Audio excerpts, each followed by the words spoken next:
쨍그랑 날카로운 파열음이 평택 에이펙스 건설 본사 로비의 대리석 바닥을 때렸다. 산산조각 난 유리 파편 위로 낡은 영정 사진 하나가 힘없이 나뒹굴었다. 사진 속 앳된 청년은 군복을 입은 채 환하게 웃고 있었지만 이제 그 미소는 차가운 바닥 위에서 조각나 버렸다. 아이고, 내 새끼 우진아. 칠순이 넘어 보이는 노파.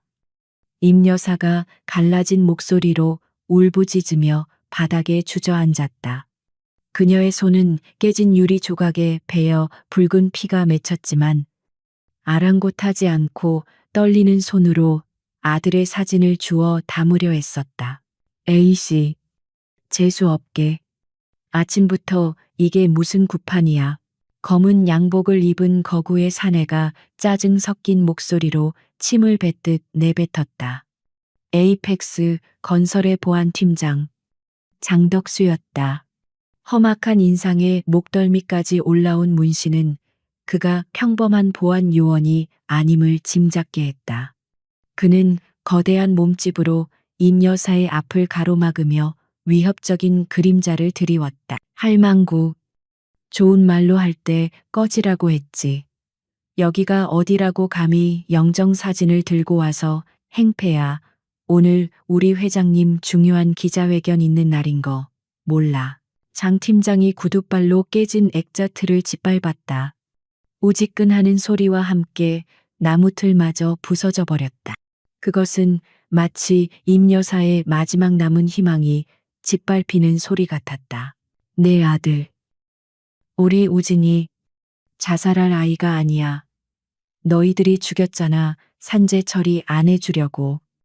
너희가 내 아들 죽음 조작한 거잖아. 임 여사는 장 팀장의 바지가랑이를 붙잡고 늘어졌다. 그녀의 절규는 처절했지만 로비에 가득 찬 사람들의 웅성거림에 묻혀 공허한 메아리처럼 흩어졌다. 로비 한쪽에는 수십 명의 기자들이 장사진을 치고 있었다. 화려한 조명과 값비싼 카메라 장비들이 즐비했지만 그들의 렌즈는 단 하나도 임 여사를 향하지 않았다. 그들은 모두 단상 위에 마련된 마이크와 에이펙스 건설, 평택의 미래를 열다라는 거대한 현수막만을 바라보고 있었다. 어이, 김 기자, 저 할머니 또 왔네. 끈질기다. 진짜. 한중견 기자가 혀를 차며 옆 동료에게 속삭였다. 그러게 말입니다. 벌써 일주일째죠. 그냥 적당히 위로금 받고 끝내지. 계란으로 바위치기인데. 쉿. 조용히 해. 에이펙스 홍보실에서 이번 행사에 촌지 꽤나 뿌렸다는 소문 못 들었어. 괜히 긁어 부스럼 만들지 말고 모른 척해. 어차피 데스크에서도 저런 기사는 킬킬 시킬 게 뻔하니까. 기자들은 애써 임 여사의 절규를 외면했다. 그들에게 진실은 돈이 되지 않는 귀찮은 잡음일 뿐이었다. 화려한 성공신화 뒤에 감춰진 한 청년의 억울한 죽음 따위는 그들의 관심사가 아니었다. 그때 로비의 회전문이 돌아가며 한 여자가 조용히 안으로 들어섰다. 박지연. 그녀의 첫인상은 너무나도 평범했다. 아니, 오히려 눈에 띄지 않으려고 애쓰는 사람처럼 보였다. 무채색의 검정 바지 정장은 유행과는 거리가 멀었고 화장기 없는 얼굴에 걸친 뿔테 안경은 그녀의 날카로운 눈매를 부드럽게 가려주고 있었다. 작고 마른 체구 때문에 얼핏 보면 이제 막 사회생활을 시작한 인턴 사원이나 서류 심부름을 온 법률 사무소 직원처럼 보였다. 지연은 로비 구석 기둥 옆에 멈춰섰다. 그녀의 시선이 소란이 일어난 곳을 향했다. 깨진 액자, 피 흘리는 노파의 손, 그리고 그녀를 짐짝 취급하는 보안 요원들의 거친 손길, 안경 너머 그녀의 눈동자가 순간 차갑게 식었다. 하지만 표정에는 아무런 변화가 없었다. 그녀는 감정을 드러내는 대신 상황을 분석하기 시작했다. 타겟 하나, 12시 방향, 신장 185cm 이상, 체중 100kg 추정, 우측 허리에 3단봉 소지, 행동 대장격. 그녀의 시선이 장 팀장에게 머물렀다. 타겟 둘, 셋, 넷, 3시와 9시 방향에서 포위 중. 전형적인 용역, 깡패들의 위압 전술. 민간인 통제 훈련은 전혀 되어 있지 않음. 단순 무력 사용에만 익숙한 패턴. 지연은 무의식적으로 손목시계를 고쳐 찾다. 그녀의 머릿속에서는 이미 수십 가지의 제압 시나리오가 시뮬레이션 되고 있었다. 하지만 아직은 때가 아니었다. 그녀는 철저하게 관찰자 입장을 유지했다. 이거 안 나. 더러운 손으로 어딜 만져. 장 팀장이 바짓가랑이를 잡은 임 여사의 손을 거칠게 뿌리쳤다. 힘없이 밀려난 임 여사는 그대로 차가운 대리석 바닥에 머리를 부딪혔다. 쿵 하는 둔탁한 소리가 로비에 울렸다. 아읍. 짧은 신음과 함께 임 여사가 정신을 잃은 듯 축 늘어졌다. 팀장님. 이 할망구 기절한 것 같은데요. 옆에 있던 부하 직원이 당황한 듯 물었다. 하지만 장 팀장은 눈 하나 깜짝하지 않았다. 오히려 코웃음을 쳤다. 쇼하고 있네. 야, 찬물 가져와. 확 끼얹어 버리게. 어디서 못된 것만 배워가지고 감히 에이펙스 본사에서 할리우드 액션이야. 그의 잔인한 말에 몇몇 기자들이 멈칫했지만 누구도 나서지 않았다. 강태준 회장의 등장이 임박했기 때문이다. 그들에게는 눈앞에 죽어가는 노파보다 곧 등장할 권력자의 입이 더 중요했다. 지연의 주먹이 미세하게 쥐어졌다 펴졌다. 그녀의 절제된 호흡이 아주 잠깐 흐트러졌다. 김우진 일병. 그녀는 깨진 액자 속 웃고 있는 청년의 얼굴을 다시 한번 바라보았다. 3년 전 그녀가 중대장으로 있을 때 전입 왔던 신병이었다. 유난히 겁이 많고 마음이 여려고 된 훈련 때마다 눈물을 글썽이던 아이. 하지만 누구보다 성실했고 홀로 계신 어머니를 끔찍이 생각하던 효자였다. 그런 우진이가 군 복무 중 휴가를 나와 건설 현장 아르바이트를 하다가 추락사했다. 그것도 유서를 남기고 자살을 했다고 지연은 처음 그 소식을 들었을 때부터 직감했다. 이것은 단순한 사고가 아니다. 우진이는 절대 스스로 목숨을 끊을 아이가 아니었다. 그녀는 707 특수임무단 내에서도 가장 비밀스러운 정보를 다루는 정보작전과에 우진의 사건 파일을 의뢰했었다. 그리고 며칠 전 충격적인 보고서를 받았다. 우진이 사망 당일 에이펙스 건설이 군부대 시설 공사에 불량 철근을 사용한다는 증거를 포착하고 상부에 보고하려 했다는 정황이었다. 단순 사고사가 아니야. 이건 명백한 타살이고 거대한 은폐의 공작이다. 지연이 이곳에 온 이유는 확실했다. 법과 제도가 외면한 진실을 그녀만의 방식으로 밝혀내기 위해서였다. 비키라고 회장님 나오신다. 로비 안쪽에 엘리베이터 문이 열리고 화려한 플래시 세례와 함께 강태준 회장이 모습을 드러냈다. 잘 재단된 이탈리아산 맞춤 정장을 입은 그는 자신감 넘치는 미소를 지으며 기자들을 향해 손을 흔들었다. 그의 등장에 장 팀장은 더욱 조급해졌다. 회장님의 기분을 망쳤다가는 자신의 목숨도 부지하기 힘들다는 것을 잘 알고 있었기 때문이다. 야, 이 할망구 당장 끌어내 안 보이면 어디 쓰레기장에라도 처박아 두라고.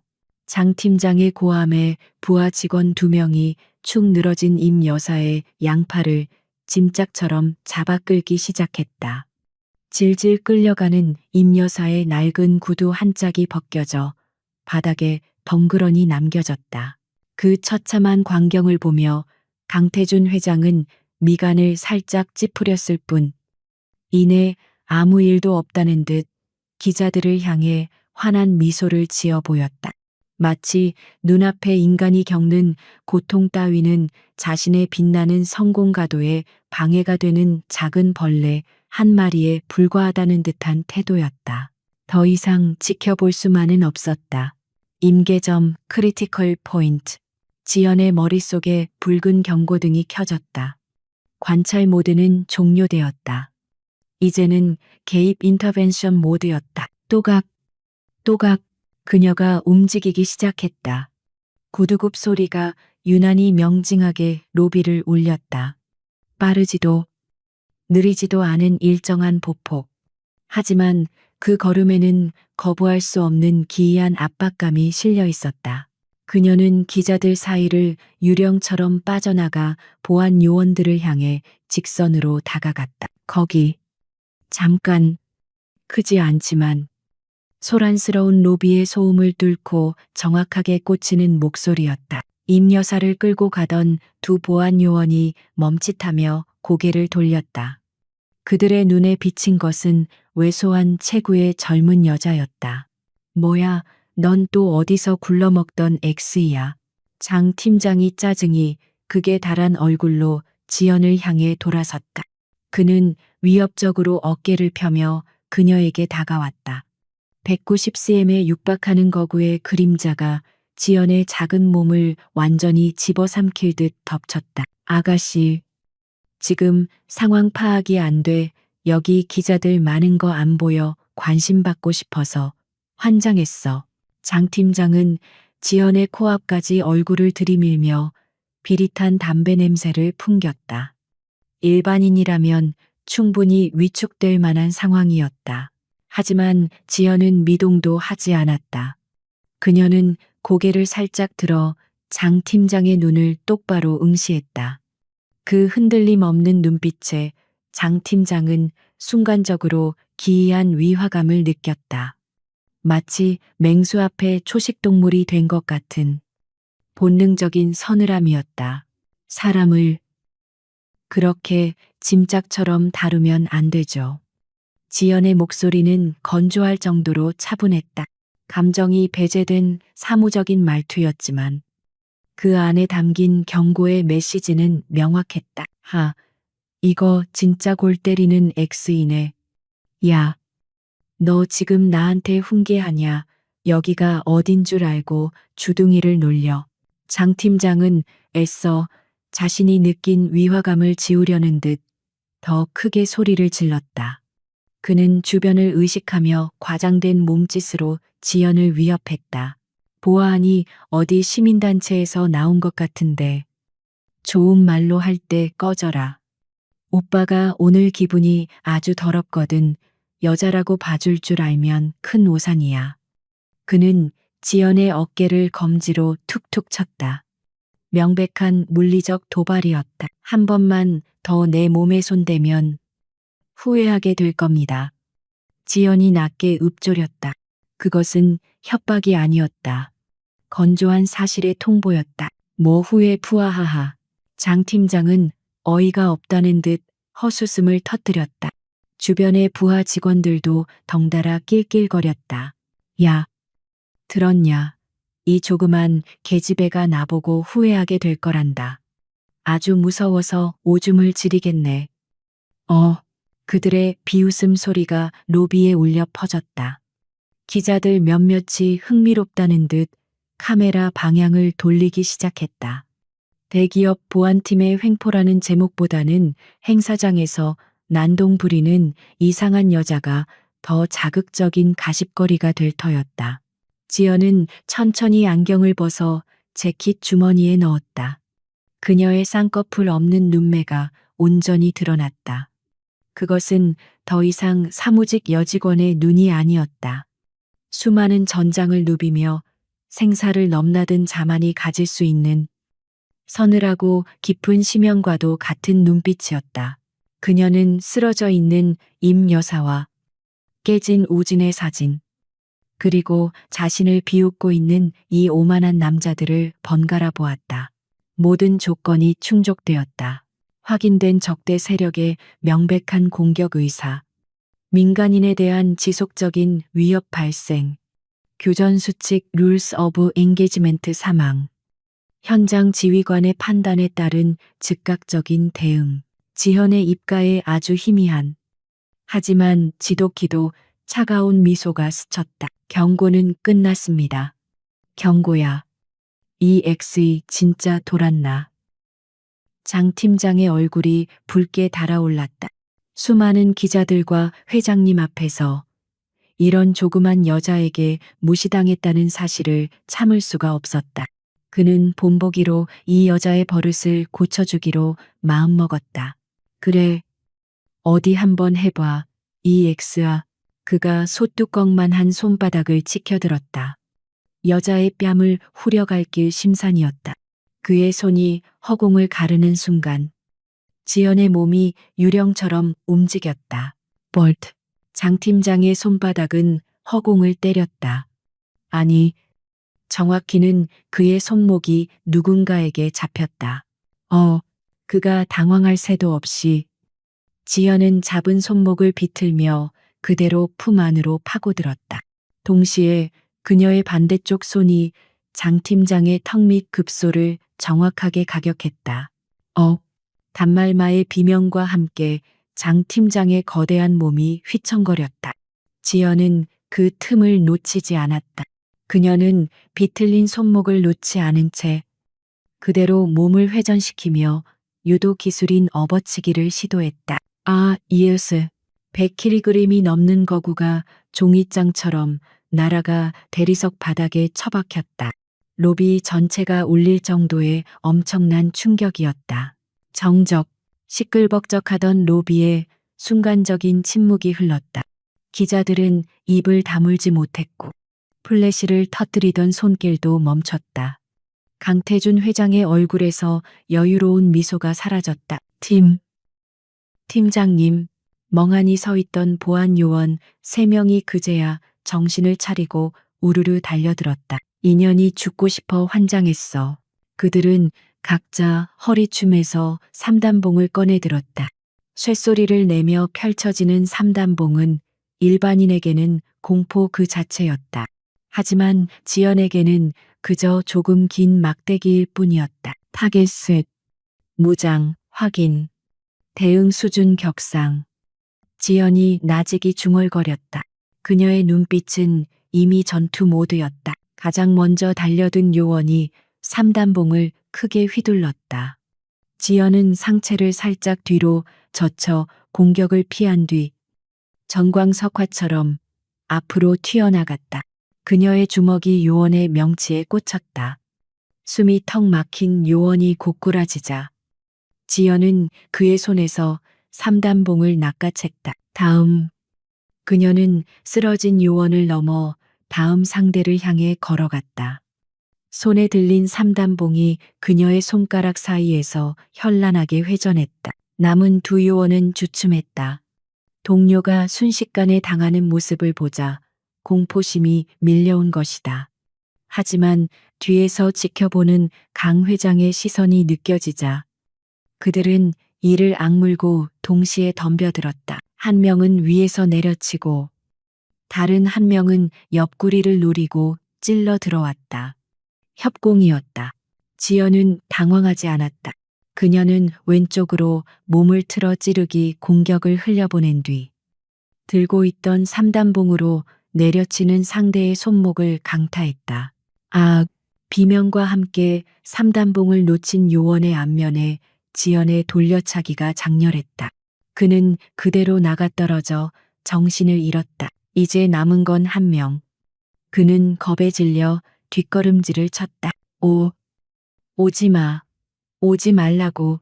그가 허공에 대고 삼단봉을 마구 휘둘렀다. 지연은 차가운 눈으로 그를 바라보며 천천히 다가갔다. 무기를 버리고 투항해라. 그녀의 목소리는 낮았지만 로비 구석구석까지 또렷하게 들렸다. 그것은 단순한 경고가 아니었다. 전장에서 적을 제압하기 직전 내리는 최후 통첩과도 같았다. 으아아악. 공포를 이기지 못한 마지막 요원이 괴성을 지르며 달려들었다. 지연은 가볍게 한숨을 내쉬었다. 그녀는 달려오는 요원의 공격을 가볍게 피한 뒤 그의 뒷덜미를 잡아채 바닥에 내리꽂았다. 8. 상황 종료. 불과 1분도 채 되지 않는 시간이었다. 건장한 보안 요원 4명이 바닥에 나뒹굴고 있었다. 지연은 흐트러진 옷매무새를 가볍게 정리하고 안경을 꺼내 다시 썼다. 그녀는 쓰러진 장 팀장에게 다가갔다. 그는 고통에 몸부림치며 겨우 고개를 들었다. 너 뭐야? 정체가 뭐야? 그는 믿을 수 없다는 표정으로 지연을 올려다보았다. 평범한 회사원인 줄 알았던 여자가 순식간에 자신과 부하들을 초토화시켰다.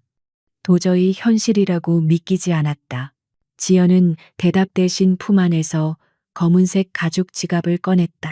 그리고 천천히 펼쳐 보였다. 붉은색 바탕에 황금색으로 새겨진 글씨. 그리고 포효하는 검은 호랑이 엠블럼. 대한민국 육군 특수전 사령부 제707 특수임무단.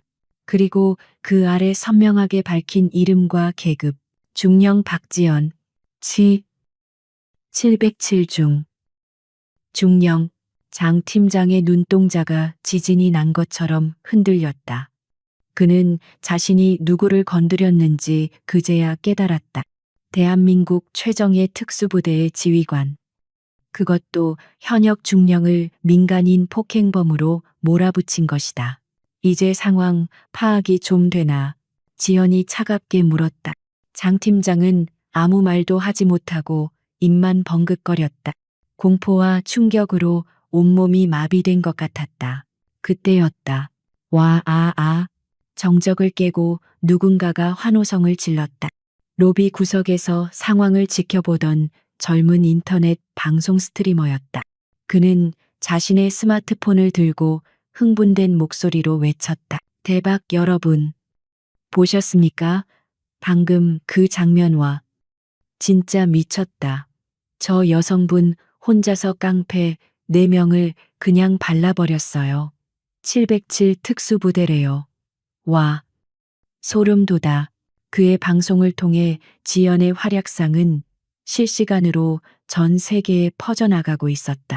채팅창은 폭발적으로 올라갔고 시청자 수는 기하급수적으로 늘어났다. 다른 기자들도 정신을 차리고 일제히 카메라를 지연에게 돌렸다. 셔터 소리가 기관총처럼 터져나왔다. 중령님, 이쪽에 시선 좀 주세요. 방금 그 기술 어디서 배우신 겁니까? 이번 사건과 어떤 관계가 있으신 건가요? 질문 공세가 쏟아졌지만 지현은 그들에게 눈길조차 주지 않았다. 그녀는 임 여사에게 다가가 조심스럽게 부축해 일으켰다. 괜찮으십니까? 어머니. 지연의 목소리는 아까와는 달리 부드럽고 따뜻했다. 임 여사는 멍한 눈으로 지연을 바라보았다. 자신의 아들 또래로 보이는 이 작은 아가씨가 그 무서운 사람들을 다 물리쳐 주었다는 사실이 믿기지 않았다. 아가씨는 누구? 우진이, 김우진 일병의 상관이었습니다. 지현의 말에 임 여사의 눈시울이 다시 붉어졌다. 우진이 상관. 우리 우진이. 군대에서 잘했나요? 정말. 정말 자살한 게 아니죠. 우리 우진이. 그럴 아이가 아닌데. 임 여사가 지연의 손을 꼭 잡고 울먹였다. 지연은 그 거칠고 마른 손을 따뜻하게 감싸쥐었다. 네. 맞습니다. 우진이는 누구보다 용감하고 훌륭한 군인이었습니다. 절대 스스로 목숨을 끊을 아이가 아닙니다. 지연은 단호하게 말했다. 그리고 고개를 돌려 강태준 회장을 똑바로 응시했다. 강 회장은 굳은 표정으로 서 있었다. 예기치 못한 돌발 상황에 당황한 기색이 역력했다. 하지만 그는 산전수전 다 겪은 노련한 사업가였다. 그는 재빨리 표정을 관리하며 지연에게 다가왔다. 허허, 이거 참 오해가 있었던 모양입니다. 우리 보안팀이 과잉 대응을 한 것 같군요. 제가 대신 사과드리겠습니다. 박중령님. 그는 능글맞게 웃으며 악수를 청했다. 하지만 지연은 그의 손을 잡지 않았다. 오해, 과잉 대응.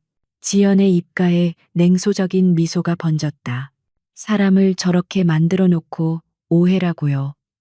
당신 눈에는 저게 단순한 실수로 보입니까?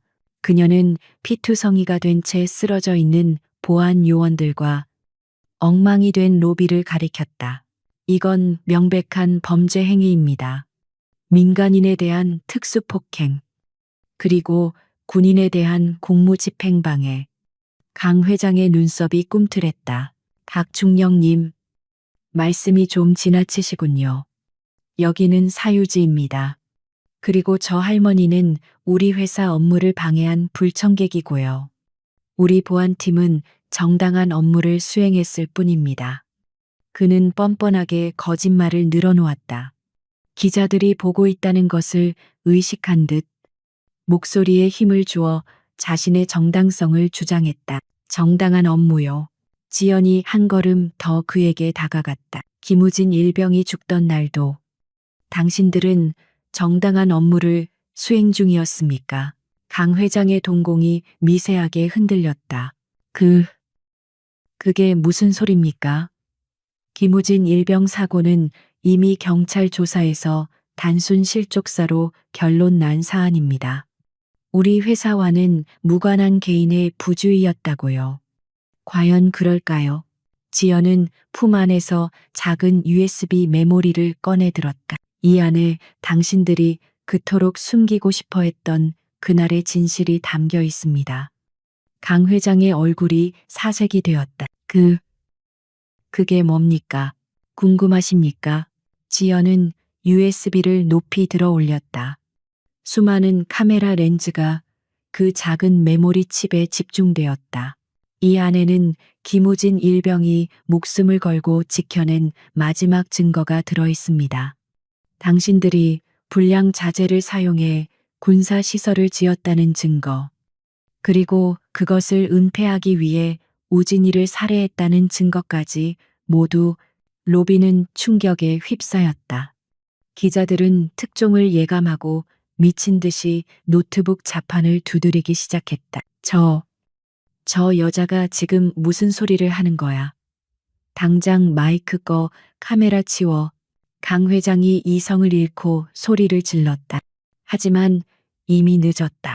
모든 상황은 생중계되고 있었고 진실의 두근 터지기 일보 직전이었다. 보안팀 뭐 하고 있어? 저 여자 당장 끌어내 저거 빼서.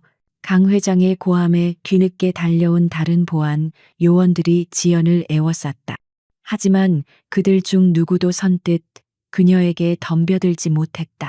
바닥에 쓰러져 있는 동료들의 처참한 몰골을 보았기 때문이다. 더 이상 죄를 짓지 마십시오.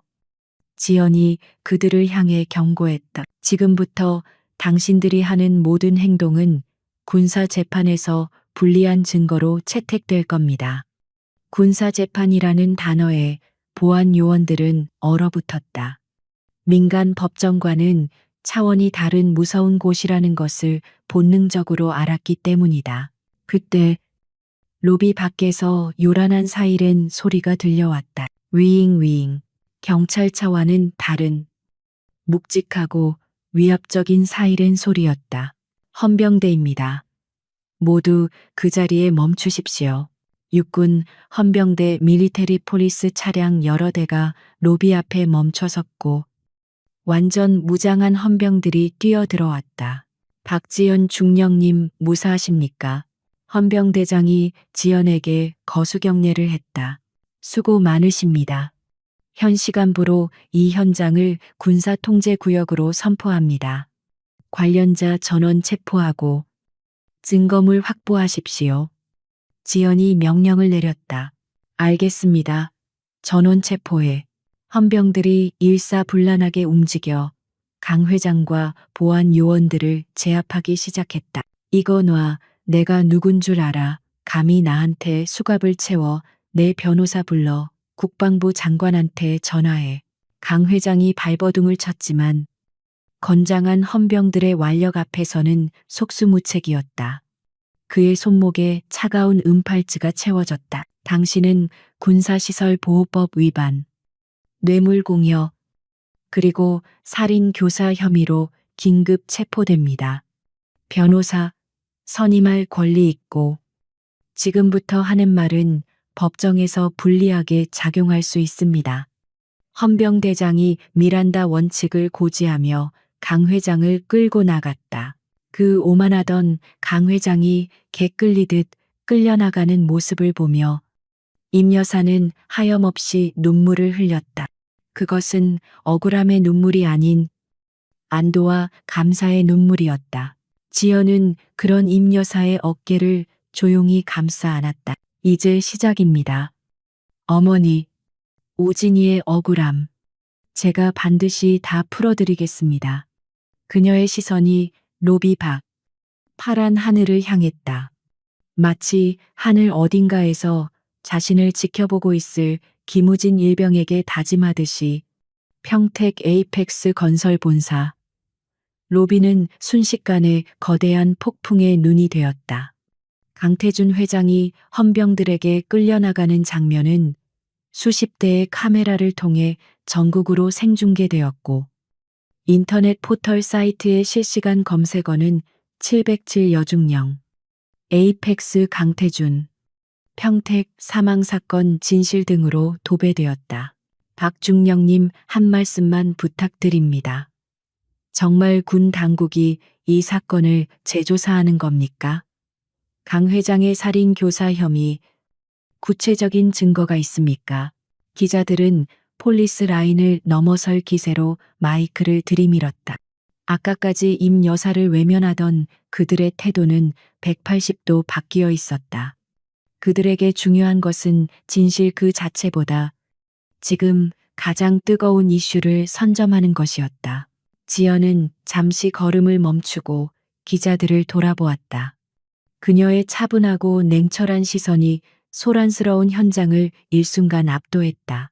대한민국 군은 국민의 생명과 안전을 지키기 위해 존재합니다. 그녀의 목소리는 크지 않았지만 좌중을 침묵시키기에 충분한 힘이 있었다. 김우진 일병은 국가를 위해 헌신하던 명예로운 군인이었습니다. 그의 억울한 죽음 뒤에 감춰진 추악한 진실을 우리 707 특수임무단이 끝까지 파헤칠 것입니다. 성역은 없습니다. 이상입니다. 짧고 단호한 인터뷰를 마친 지연은 뒤도 돌아보지 않고 엘리베이터로 향했다. 그녀의 뒤로 헌병들이 인간 바리케이드를 치며 기자들의 접근을 막았다. 15. 회장실로 이동한다. 그곳을 임시 지휘 통제실로 사용하겠다. 지연의 지시에 부관으로 따라온 최 대위가 즉각 복창했다. 알겠습니다. 통신망 설치하고 본대와 보안 라인 구축하겠습니다. 엘리베이터가 15층에 도착하자 최고급 대리석과 원목으로 치장된 강 회장의 집무실이 나타났다. 한쪽 벽면을 가득 채운 통유리창 너머로 평택 시내가 한눈에 내려다 보였다. 호화롭군. 지연은 씁쓸하게 중얼거렸다. 누군가는 차가운 공사판 바닥에서 피를 흘리며 죽어갔는데 그 죽음을 사주한 자는 이토록 안락한 곳에서 도시를 내려다보며 제왕처럼 군림하고 있었다. 그 불합리한 현실이 그녀의 전투 의지를 더욱 불태웠다. 지금부터 이곳을 압수수색한다. 종이 한 장, 먼지 하나까지 놓치지 마라. 707 요원들이 능숙하게 움직이기 시작했다. 그들은 단순한 전투원이 아니었다. 정보 수집, 해킹, 증거 분석 등 각 분야의 최고 전문가들이었다. 그때 집무실 문이 거칠게 열리며 제복을 입은 중년 남성이 들이닥쳤다. 평택 경찰서장 최 서장이었다. 그는 얼굴이 불그락푸르락한 채 씩씩거리고 있었다. 이보시오, 박중령이라고 했나? 지금 뭐 하는 짓입니까? 최 서장은 다짜고짜 지연에게 삿대질을 했다. 그의 뒤에는 당황한 표정의 경찰 간부들이 줄지어 서 있었다. 여긴 엄연히 민간 기업이고 관할 지역 경찰서의 허가도 없이 뭐 하는 겁니까? 이건 명백한 월권이야. 월권. 최 서장은 평소 강 회장과 호영호재하며 지내던 사이였다. 강 회장이 체포되었다는 소식에 혼비백산하여 달려온 것이 뻔했다. 지연은 서류를 검토하던 손길을 멈추고 천천히 고개를 들었다. 안경 너머 그녀의 눈빛이 서늘하게 빛났다. 월권이라. 그녀는 천천히 최 서장 앞으로 다가갔다. 키는 최 서장이 훨씬 컸지만 기세에서는 지연이 그를 완전히 압도하고 있었다. 군사기밀보호법 제13조 그리고 군사법원법 제2조 군사시설과 관련된 범죄 그리고 군인에 대한 중대한 위해 행위는 군 수사기관이 우선권을 갖습니다. 지연은 법조항을 정확하게 읊으며 최 서장을 몰아붙였다. 게다가 귀 경찰서는 이미 이 사건을 단순 실족사로 종결 처리하지 않았습니까? 재수사 의지도 없었던 곳에서 이제 와서 관할권을 주장하는 저희가 뭡니까? 그건 초동 수사에 약간 미흡한 점이 있었을 수도 있지만 최 서장은 말문이 막혀 횡설수설했다. 지연의 지적이 너무나 뼈아픈 정곡이었기 때문이다. 미흡한 점이라. 혹시 그 미흡함이 이 장부와 관련이 있는 건 아닙니까? 지연이 책상 위에 있던 비밀 장부 하나를 들어보였다. 요원들이 금고를 열어 찾아낸 이중 장부였다. 그 안에는 경찰 발전 기금이라는 명목으로 최 서장에게 정기적으로 상납된 거액의 돈 액수가 적혀 있었다. 최 서장의 얼굴이 사색이 되었다. 그는 다리에 힘이 풀린 듯 비틀거렸다. 이건 모함입니다. 조작된 거예요. 조작인지 아닌지는 군 검찰단에서 밝혀낼 겁니다. 최 서장님, 당신도 이 시간부로 공무상 비밀 누설 및 뇌물 수수 혐의로 긴급 체포합니다. 뭐야, 감히 경찰서장을 이거나 놓으란 말이야. 헌병들이 최 서장의 양팔을 결박했다. 방금 전까지 호통을 치던 그의 위세는 온데간데 없이 사라지고 비굴한 비명만이 집무실에 울려 퍼졌다. 장애물이 제거되자 수사는 급물살을 탔다. 중령님, 찾았습니다. 사이버전 담당 김 상사가 환호성을 질렀다. 그는 강 회장의 개인 컴퓨터 깊숙한 곳에 숨겨져 있던 암호화된 폴더를 해독하는 데 성공했다. 이것 좀 보십시오. 사고 당일 현장 CCTV 원본입니다. 삭제된 줄 알았는데 백업 서버에 남아 있었습니다. 지연은 모니터 앞으로 다가갔다. 영상 속에는 그날의 참혹한 진실이 고스란히 담겨 있었다. 어두운 밤, 공사장 한 구석, 김우진 일병이 휴대전화로 불량 철근이 쌓여 있는 현장을 촬영하고 있었다. 그때 장 팀장과 보안 요원들이 나타나 그를 둘러쌌다. 이 새끼 군발이었어야. 핸드폰 내놔. 이거 놓으십시오. 당신들. 이거 다 불법인 거 알죠? 제가 상부에 보고할 겁니다. 우진은 완강하게 저항했다. 하지만 수적 열세를 이겨낼 수는 없었다. 장 팀장이 우진의 복부를 걷어찼고 쓰러진 그를 향해 무차별적인 폭행이 가해졌다. 그리고 가장 충격적인 장면. 축 늘어진 우진을 그들이 들어올려 난간 밖으로 던져버리는 모습이 선명하게 찍혀 있었다. 지휘 통제실 안에 무거운 침묵이 흘렀다. 영상을 지켜보던 베테랑 요원들조차 주먹을 불끈 쥐고 분노를 삼켰다. 짐승만도 못한 놈들. 최 대위가 치를 떨며 욕설을 내뱉었다. 지연의 눈에서도 뜨거운 것이 울컥 치솟으려 했지만 그녀는 입술을 깨물며 참아냈다. 지금은 감정에 휩쓸릴 때가 아니었다. 이 영상, 그리고 이중 장부, 불량 자재 납품 내역서까지 전부 증거물로 봉인한다.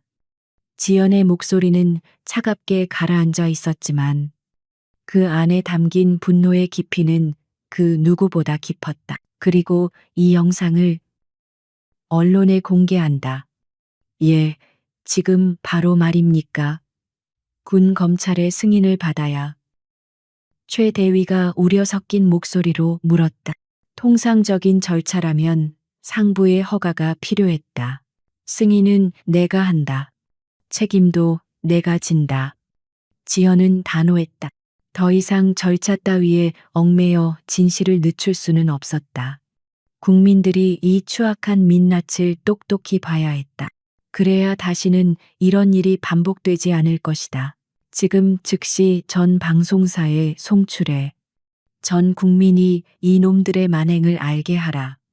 지연의 명령이 떨어지자 김 상사가 키보드를 두드렸다. 잠시 후 대한민국 모든 뉴스 채널의 정규 방송이 중단되고 긴급 속보가 타전되기 시작했다. 충격 단독 입수 평택 사망 군인. 실족사 아닌 타살. CCTV 원본 공개. TV 화면을 통해 우진이 살해당하는 장면이 여과 없이 흘러나왔다. 거리를 지나던 시민들은 발걸음을 멈추고 대형 전광판을 올려다보며 경악을 금치 못했다. 식당에서 밥을 먹던 사람들은 수저를 떨어뜨렸고 지하철 안의 승객들은 스마트폰 화면을 보며 탄식을 쏟아냈다. 분노는 들불처럼 번져나갔다. 청와대 국민청원 게시판은 접속자가 폭주해 서버가 다운되었고 에이펙스 건설 본사 앞에는 순식간에 수천 명의 시민들이 모여 촛불을 들었다. 살인자 강태준을 처형하라. 진실을 은폐한 경찰을 규탄한다. 시민들의 함성이 평택 시내를 뒤흔들었다. 그것은 거대한 파도와 같았다. 그 어떤 권력으로도 막을 수 없는 정의를 갈망하는 민심의 거대한 해일이었다. 지연은 창문 너머로 그 광경을 내려다보았다. 수많은 촛불이 모여 거대한 빛의 바다를 이루고 있었다. 우진아, 보고 있니? 사람들이 내 이야기를 들어주고 있어. 이제 더 이상 넌 혼자가 아니야. 그녀는 가슴속에 품고 있던 우진의 군번줄을 꽉 쥐었다. 차가운 금속의 감촉이 손바닥을 파고들었다. 하지만 아직 끝난 것이 아니었다. 강태준과 최 서장은 꼬리 자르기에 불과했다. 이 거대한 비리의 사슬 꼭대기에 있는 진짜 몸통이 아직 남아 있었다. 지연의 휴대전화가 진동했다. 발신자 번호가 없는 보안 회선으로 걸려온 전화였다. 그녀가 예상했던 바로 그곳이었다. 박지연 중령입니다. 자네, 지금 무슨 짓을 벌인 건지 알고 있나? 수화기 너머로 들려오는 목소리는 낮고 위압적이었다. 국방부 고위 관계자. 어쩌면 그보다 더 높은 곳에 있는 누군가일 수도 있었다. 국민의 군인으로서 해야 할 일을 했을 뿐입니다. 순진한 소리. 자네의 그 돌발 행동 때문에 VIP께서 매우 심기가 불편하셔. 당장 수사 중단하고 복귀하게. 이건 명령이야. 명령. 이라고 하셨습니까? 지연의 입가에 비틀린 미소가 떠올랐다. 죄송하지만 지금은 작전 중이라 통신 상태가 좋지 않습니다. 잘 안 들리는군요. 이봐 박중령 박지연. 툭. 지연은 가차없이 전화를 끊어버렸다. 그리고 휴대전화의 전원을 아예 꺼버렸다. 돌아갈 다리는 불태웠다. 그녀는 혼잣말처럼 중얼거렸다. 이제 그녀에게 후퇴는 없었다. 전진.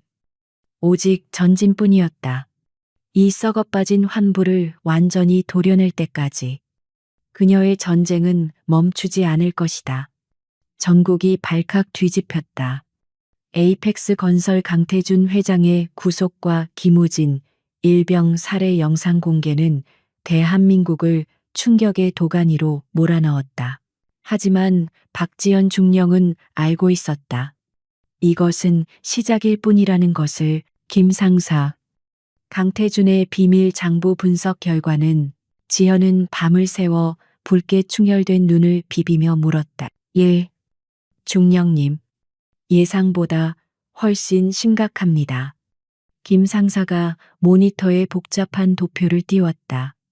돈의 흐름을 추적한 결과였다. 강태준이 뿌린 뇌물이 경찰뿐만 아니라 정계, 심지어 국방부 고위층까지 흘러 들어간 정황이 포착되었습니다. 특히 이 부분. 김 상사가 한 계좌를 확대했다. 청솔회. 예비역 장성들의 사교 모임으로 알려져 있지만 실상은 군 관련 이권 사업을 독점하는 카르텔입니다.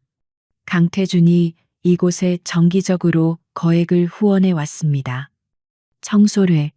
지연도 익히 들어 알고 있는 이름이었다. 군 내부에서도 알만한 사람은 다 아는. 하지만 누구도 감히 건드리지 못하는 성역과도 같은 존재였다. 그들의 뒷배가 워낙 막강했기 때문이다. 그럼 이번 불량 자재 납품건도 청솔회가 뒤를 봐주고 있었다는 건가? 그럴 가능성이 매우 높습니다. 강태준이 따낸 군 관련 공사 대부분이 청솔회 회원들이 현역 시절 지휘관으로 있던 부대들입니다. 퍼즐 조각이 맞춰졌다. 왜 그토록 수사가 지지부진했는지, 왜 상부에서 사건을 덮으려 했는지 모든 것이 명확해졌다. 꼬리가 길면 밟히는 법이지. 지연의 눈빛이 매섭게 빛났다. 목표를 재설정한다. 단순한 건설 비리가 아니다. 이건 군의 명예를 팔아먹은 매국 행위다. 청솔회. 그 뿌리까지 모조리 뽑아버린다. 그때 지휘 통제실 문이 열리고 낯선 얼굴들이 들어왔다. 정장을 입은 중년 남성과 수행원들이었다. 군 검찰단에서 나왔습니다. 특별수사팀장 오 검사입니다. 오 검사는 날카로운 인상의 소유자였다. 그는 지연에게 신분증을 내밀며 차가운 말투로 말했다. 박중령님, 수고 많으셨습니다. 이제부터 이 사건은 저희 군 검찰단이 인계받겠습니다. 모든 증거 자료 넘기시고 부대로 복귀하십시오. 지연은 그를 빤히 쳐다보았다. 갑자기 군 검찰이 나서는 이유가 뭡니까?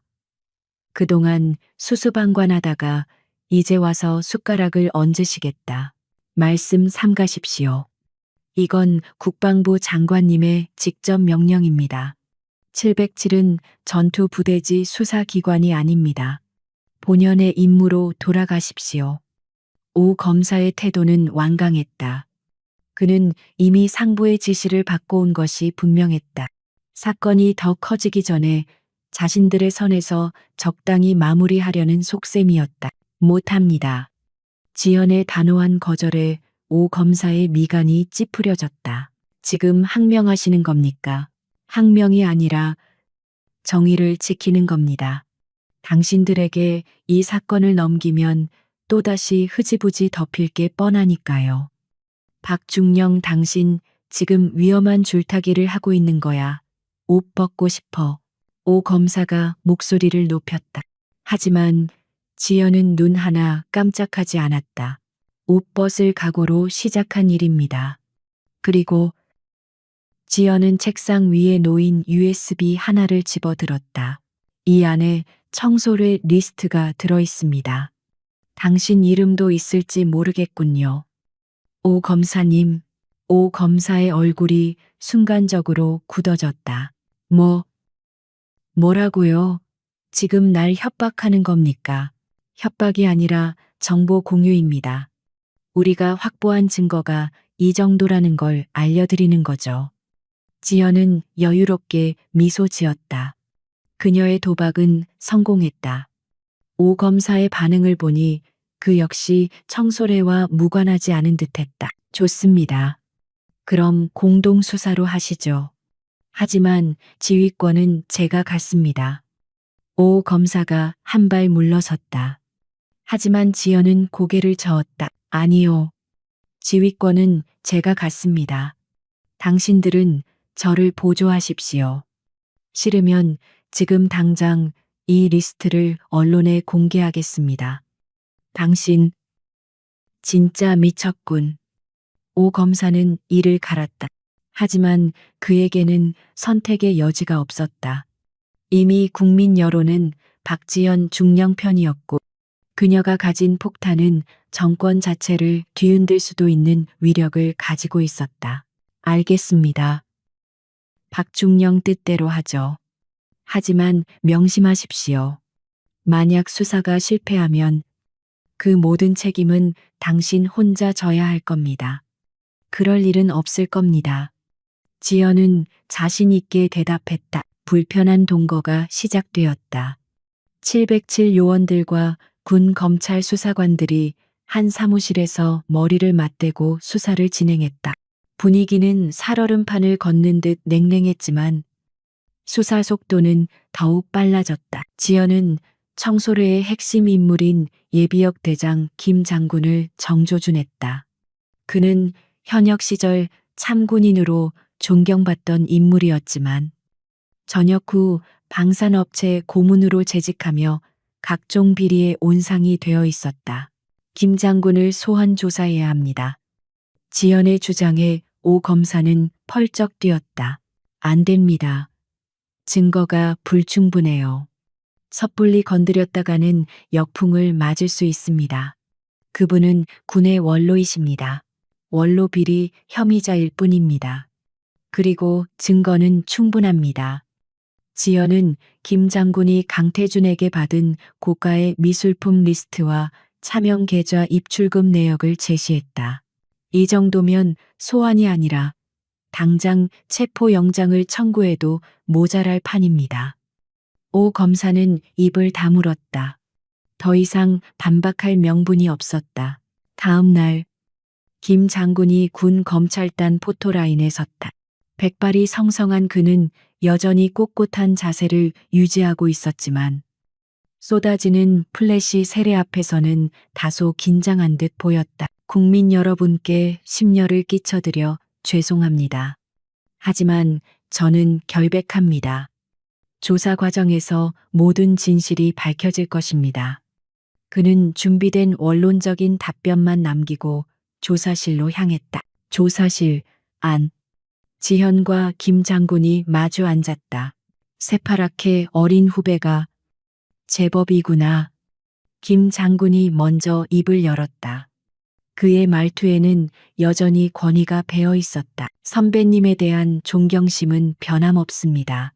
하지만 군복을 입은 자로서의 명예를 저버리신 것에 대해서는 책임을 물어야겠습니다. 명예, 허허. 자네가 아직 세상을 모르는군. 명예가 밥 먹여주나. 전역하고 나면 남는 건 결국 돈과 인맥뿐이야. 나도 현역 때는 자네처럼 대쪽 같았지. 하지만 현실은 다르더군. 김 장군은 자신의 타락을 합리화하려 했다. 그 현실과 타협하는 순간 군인은 더 이상 군인이 아닙니다. 그저 제복 입은 장사꾼일 뿐이죠. 지연의 일침에 김 장군의 표정이 일그러졌다. 이봐, 박중령. 적당히 하게. 자네도 언젠가는 전역할 거 아닌가. 그때 가서 날 원망하지 말고 지금이라도 줄을 잘 서게. 내가 자네 뒤를 봐줄 수도 있어. 그는 회유를 시도했다. 하지만 상대를 잘못 골랐다. 제 뒤는 제가 지킵니다. 그리고 제 동료들이 지켜줄 겁니다. 지현은 김우진 일병의 군번줄을 꺼내 책상 위에 올려놓았다. 이 아이가 지키려 했던 명예를 당신들이 돈 몇 푼과 바꾼 겁니다. 부끄럽지도 않으십니까? 김 장군의 시선이 낡은 군번줄에 머물렀다. 그의 눈빛이 잠시 흔들렸다. 수사관, 들어오세요. 본격적인 신문 시작하겠습니다.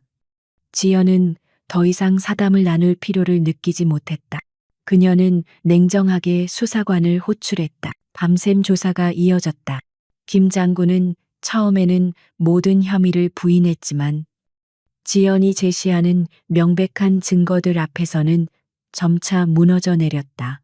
결국 새벽녘이 되어서야 그는 입을 열었다. 그래, 내가 다 안고 가겠다. 하지만 그분들까지는 건드리지 말게. 그러면 나라가 혼란에 빠질 거야. 그분들, 김 장군의 배후에 더 큰 세력이 있다는 뜻이었다. 그분들이 누굽니까? 지연이 추궁했지만 김 장군은 입을 굳게 다물었다. 그것이 그가 지킬 수 있는 마지막 의리인 듯했다. 하지만 지연은 포기하지 않았다. 그녀는 김 장군의 진술을 토대로 수사망을 더욱 넓혀나갔다. 그 과정에서 예상치 못한 위기가 찾아왔다. 지연에 대한 악의적인 찌라시가 돌기 시작한 것이다. 충격 707 여중령. 알고 보니 과거 부하 직원과 부적절한 관계. 단독 박지연 중령. 수사권 남용으로 부하들 불만 폭주. 확인되지 않은 루머들이 인터넷 커뮤니티와 SNS를 통해 급속도로 퍼져나갔다. 지연을 흠집내어 수사의 동력을 떨어뜨리려는 세력의 조직적인 공작이 분명했다. 중령님, 이거 그냥 두면 안 됩니다. 강력하게 대응해야 합니다. 부하들이 분통을 터뜨렸지만 지연은 덤덤했다. 개들이 짖는다고 기차가 멈추나 신경 쓰지 마. 우린 우리 할 일만 하면 돼. 그녀는 흔들리지 않았다. 오히려 수사에 더욱 박차를 가했다. 그리고 마침내 청소래의 진짜 배후, 그분들의 정체에 접근할 수 있는 결정적인 단서를 포착했다. 그것은 바로 국방부 차관의 비밀 금고였다. 국방부 차관, 대한민국 군 서열 2위. 강태준과 김 장군이 깃털이라면 그는 몸통에 가까웠다. 그의 비밀 금고에 접근한다는 건 호랑이 굴에 제 발로 들어가는 것과 다름없었다. 위험 부담이 너무 큽니다. 중령님, 현직 차관의 자택을 압수수색하려면 장관, 아니 대통령의 재가가 필요합니다. 오 검사가 난색을 보였다. 그의 말이 틀린 것은 아니었다. 영장 발부 자체가 불가능에 가까웠다. 전공법으로는 힘들겠지. 지연은 고개를 끄덕였다. 그녀의 머릿속에는 이미 다른 계획이 세워져 있었다. 707 특수임무단의 방식대로 오늘 밤 비공식 작전을 수행한다. 지연이 최 대위와 김 상사, 그리고 가장 신뢰하는 정예 요원 2명을 불렀다. 목표는 한남동 차관 공관, 지하 서재에 있는 비밀 금고다. 보안 등급 최상, 경비 병력 1개 소대 상주. 침투조는 저와 김 상사가 맡겠습니다. 중령님은 지휘 통제실에서. 최 대위가 자원했지만 지연은 고개를 저었다. 아니, 내가 직접 간다. 이건 내 싸움이야. 그날 밤, 칠흑 같은 어둠 속에서 5개의 그림자가 차관 공관 담벼락을 넘었다. 야간 투시경을 착용한 그들은 소리 없이 경비병들을 무력화시켰다. 마취총과 격투수를 이용한 비살상 제압이었다. 지현은 능숙하게 저택 내부로 잠입했다. 복잡한 적외선 감지기도 그녀에게는 어린아이 장난감이나 다름없었다. 지하 서재에 도착한 지연은 벽 뒤에 숨겨진 금고를 찾아냈다. 최신형 생체 인식 잠금 장치가 달려 있었다. 김 상사, 뚫을 수 있겠나? 5분만 주십시오. 김 상사가 특수 장비를 연결하고 해킹을 시도했다. 초조한 시간이 흘렀다. 삑삑, 잠금, 해제. 금고 문이 묵직한 소리를 내며 열렸다. 그 안에는 현금 다발과 금괴, 그리고 서류 봉투 하나가 들어 있었다. 지연은 서류 봉투를 열어 내용을 확인했다. 그녀의 눈동자가 커졌다. 프로젝트 바랄라. 그것은 단순한 비리 장부가 아니었다. 차세대 한국형 전투기 사업과 관련된 수조 원 규모의 거대한 방산 비리 계획서였다. 외국 방산업체와 결탁하여 성능 미달의 부품을 도입하고 그 차액을 정치 자금으로 빼돌리려는 검은 음모였다. 이건 나라를 팔아먹는 거나 다름없어. 지연의 손이 분노로 떨렸다. 그때였다. 윙, 윙, 윙. 갑자기 비상벨이 울리기 시작했다. 해킹 흔적이 발각된 것이다. 함정입니다. 철수해야 합니다. 김 상사가 다급하게 외쳤다. 서류 챙겨, 전원 이탈. 지연과 대원들이 서재를 빠져나오려는데 이미 공관 주변은 환하게 밝혀져 있었다. 완전 무장한 경호 병력들이 그들을 에워쌌다. 꼼짝 마라. 무기를 버리고 투항하라. 경호팀장이 소리쳤다. 수십 개의 총구가 그들을 겨누고 있었다. 절체절명의 위기. 하지만 지연은 당황하지 않았다. 그녀는 품 안에서 연막탄을 꺼내 바닥에 던졌다. 푸슈, 슈슉. 순식간에 희뿌연 연기가 시야를 가렸다. 지금이다, 돌파한다. 지연이 선두에 서서 포위망을 뚫었다. 총격전이 벌어지지는 않았지만 치열한 육탄전이 펼쳐졌다. 지연과 707 요원들은 압도적인 전투력으로 경호원들을 쓰러뜨리며 탈출로를 확보했다. 가까스로 담을 넘어 대기하고 있던 차량에 탑승했을 때 그들의 몸은 땀과 먼지로 뒤범벅이 되어 있었다. 전원 무사한가? 예.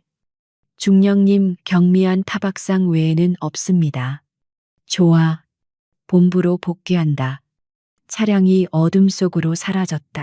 차관 공관은 발칵 뒤집혔지만 침입자들의 정체를 파악하지 못해 혼란에 빠져 있었다. 다음 날 아침, 지연은 확보한 프로젝트 바랄라 문건을 들고 국방부 장관을 찾아갔다. 장관실의 분위기는 무거웠다. 장관은 이미 차관 공관 침입 사건을 보고받고 노발대발한 상태였다. 박중령 자네 제정신이야. 감히 상관의 자택을 무단 침입해. 장관님, 이것부터 보십시오.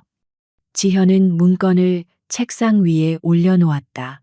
장관은 문건을 훑어보다가 점점 얼굴이 굳어졌다.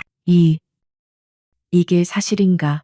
네, 사실입니다. 차관이 주도하고 청소래가 실행한 대규모 방산 비리입니다. 이걸 덮으려고 김우진 일병을 죽였고 그동안 수많은 사건을 은폐해 왔습니다. 장관은 깊은 한숨을 내쉬었다. 그는 차관을 신임했었다. 하지만 증거는 너무나 명백했다. 박중령, 자네가 큰일을 했네. 하지만 이건 너무 거대한 사안이야. 자칫하면 군 전체가 흔들릴 수도 있어. 환부는 도려내야 새살이 돋습니다. 지금 덮으면 나중에는 더 큰 고름이 되어 터질 겁니다. 지연의 단호한 태도에 장관은 결단을 내렸다. 알겠네. 정권을 자네에게 위임하지. 성역 없는 수사를 하게. 내가 책임지겠네. 장관의 전폭적인 지지를 얻은 지연은 거침이 없었다. 국방부 차관이 전격 체포되었다. 현직 차관의 구속은 헌정사상 초유의 일이었다. 언론은 연일 대서특필했고 국민들은 707 여중령의 용기에 박수를 보냈다. 수사는 일사천리로 진행되었다. 관련된 장성들과 정치인들이 줄줄이 소환되었고 외국 방산업체 지사장도 출국 금지 조치를 당했다. 하지만 어둠의 세력도 가만히 당하고만 있지는 않았다. 그들은 최후의 발악을 준비하고 있었다. 어느 날 밤, 지현이 늦게까지 사무실에 남아 서류를 검토하고 있을 때였다. 알, 노크 소리와 함께 누군가 들어왔다. 오 검사였다. 아직 안 퇴근하셨습니까? 네. 마무리할 게 좀 있어서요. 오 검사님은 무슨 일이십니까? 오 검사는 쭈뼛거리며 다가왔다. 그의 표정이 어딘가 부자연스러워 보였다. 저 박중령님께 드릴 말씀이 있어서요.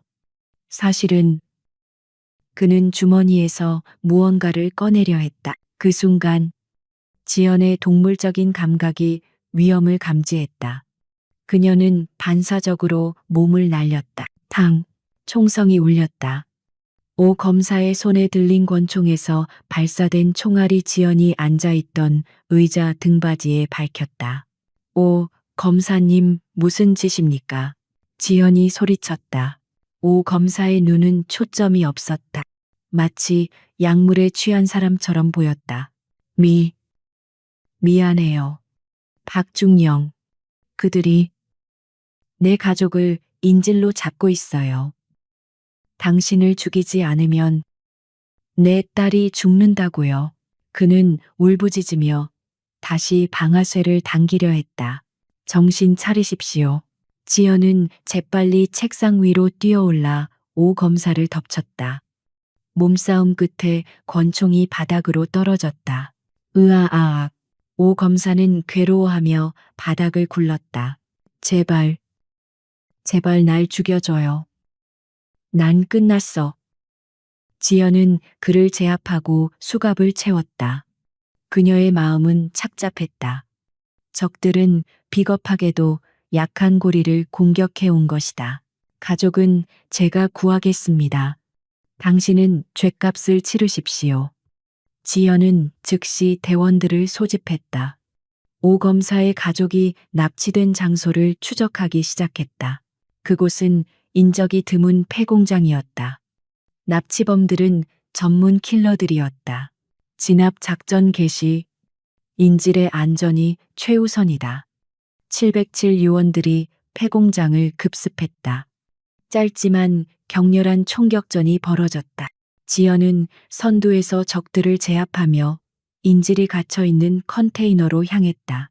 엄마 아빠, 겁에 질린 오 검사의 아내와 딸이 서로를 끌어안고 울고 있었다. 괜찮으십니까? 구하러 왔습니다. 지현이 그들을 안심시키고 밖으로 데리고 나왔다. 오 검사의 배신, 그리고 가족 납치, 이 모든 배후에는 차관보다 더 높은 어둠 속에 진짜 보스가 있을 거라는 확신이 들었다. 지연은 밤하늘을 올려다보았다. 별들이 차갑게 빛나고 있었다. 아직 끝나지 않았어. 그녀의 전쟁은 이제 막 절정을 향해 치닫고 있었다. 오 검사의 가족을 구출하고 돌아온 지연은 곧바로 오 검사를 신문했다. 그는 죄책감에 흐느끼며 모든 것을 털어놓았다. 그들은 그림자위원회라고 불립니다. 정재계, 언론, 심지어 법조계까지 대한민국을 움직이는 거대한 카르텔의 최상위 포식자들이죠. 차관도 그들의 하수인에 불과합니다. 그림자위원회, 실체는 없지만 모든 곳에 존재하는 유령 같은 조직. 그들이 진짜 적이었다. 그들의 연락책은 누구입니까? 모릅니다. 항상 발신번호 표시 제한으로 연락이 왔고 음성 변조를 써서 목소리도 알 수 없어요. 다만 오 검사는 기억을 더듬었다. 한 번은 실수로 음성 변조가 풀린 적이 있었는데 그때 아주 특이한 종소리가 들렸어요. 맑고 청아한 풍경 소리 같기도 하고. 풍경 소리.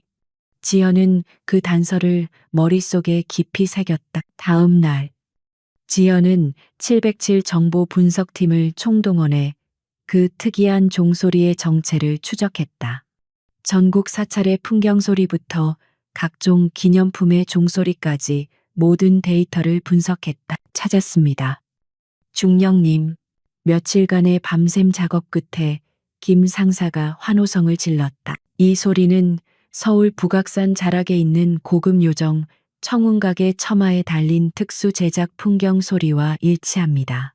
바람이 불 때만 특유의 공명음을 낸다고 합니다. 청운각, 정재계 고위 인사들의 은밀한 회동 장소로 유명한 곳이었다. 그곳이 놈들의 아지트였군. 지연은 즉시 작전을 수립했다. 이번에는 전면전이 아닌 은밀한 침투 작전이었다. 목표는 청운강 내부의 도청 및 감시 카메라 설치, 놈들의 회합 날짜를 알아내 현장을 덮친다. 지연은 요정 종업원으로 위장하여 청운각에 잠입하기로 결정했다. 며칠 후 청운각에 새로운 여직원이 들어왔다. 미스 박이라 불리는 그녀는 단아한 외모와 조용한 성격으로 금세 지배인의 신임을 얻었다. 물론 그녀는 박지연 중령이었다. 지연은 일하는 틈틈이 요정 곳곳에 초소형 도청기와 카메라를 설치했다. 특히 가장 은밀한 대화가 오가는 VIP룸 매화실에는 더욱 신경을 썼다. 드디어 결전의 날이 다가왔다. 그림자위원회의 정기회합이 매화실에서 열린다는 정보를 입수한 것이다. 그날 밤 최고급 세단들이 줄지어 청운각 주차장으로 들어왔다. 차에서 내리는 인물들은 하나같이 뉴스에서나 볼 법한 거물들이었다. 여당 대표, 대법관, 언론사 사주, 재벌 그룹 총수, 대한민국을 움직이는 쓰레기들이 다 모였군. 지연은 주방에서 차를 준비하며 그들의 면면을 확인했다. 분노가 치밀어 올랐지만 꼭 참았다. 그녀는 차상을 들고 매화실로 향했다. 실례합니다. 차 올리겠습니다. 지현이 조심스럽게 문을 열고 들어갔다. 방 안에는 자욱한 담배 연기와 함께 술 냄새가 진동했다. 허허. 이번에 새로 온 아가씨인가 참 곱구먼. 여당 대표가 음흉한 눈빛으로 지연을 훑어보았다. 감사합니다. 대표님. 지연은 고개를 숙이며 차를 따랐다. 그녀의 귀에는 도청기를 통해 그들의 대화가 생생하게 들려오고 있었다. 그 박지현이라는 계집애. 아직도 설치고 다닌다면서요. 차관까지 구속시키고 아주 겁이 없더군요. 재벌 총수가 잔을 비우며 말했다. 걱정 마십시오. 조만간 조용해질 겁니다. 이번에는 확실한 처리를 준비했으니까요. 언론사 사주가 비열하게 웃었다. 처리라니 또 사람을 보내겠다는 건가? 아니요. 더 확실한 방법이죠. 여론을 완전히 돌려놓을 겁니다. 그녀를 간첩으로 몰아세우는 거죠. 증거야 만들면 그만이니까요. 간첩 조작, 사건. 그들은 자신들의 안위를 위해서라면 한 사람의 인생을 파멸시키는 것쯤은 아무렇지도 않게 생각하는 자들이었다.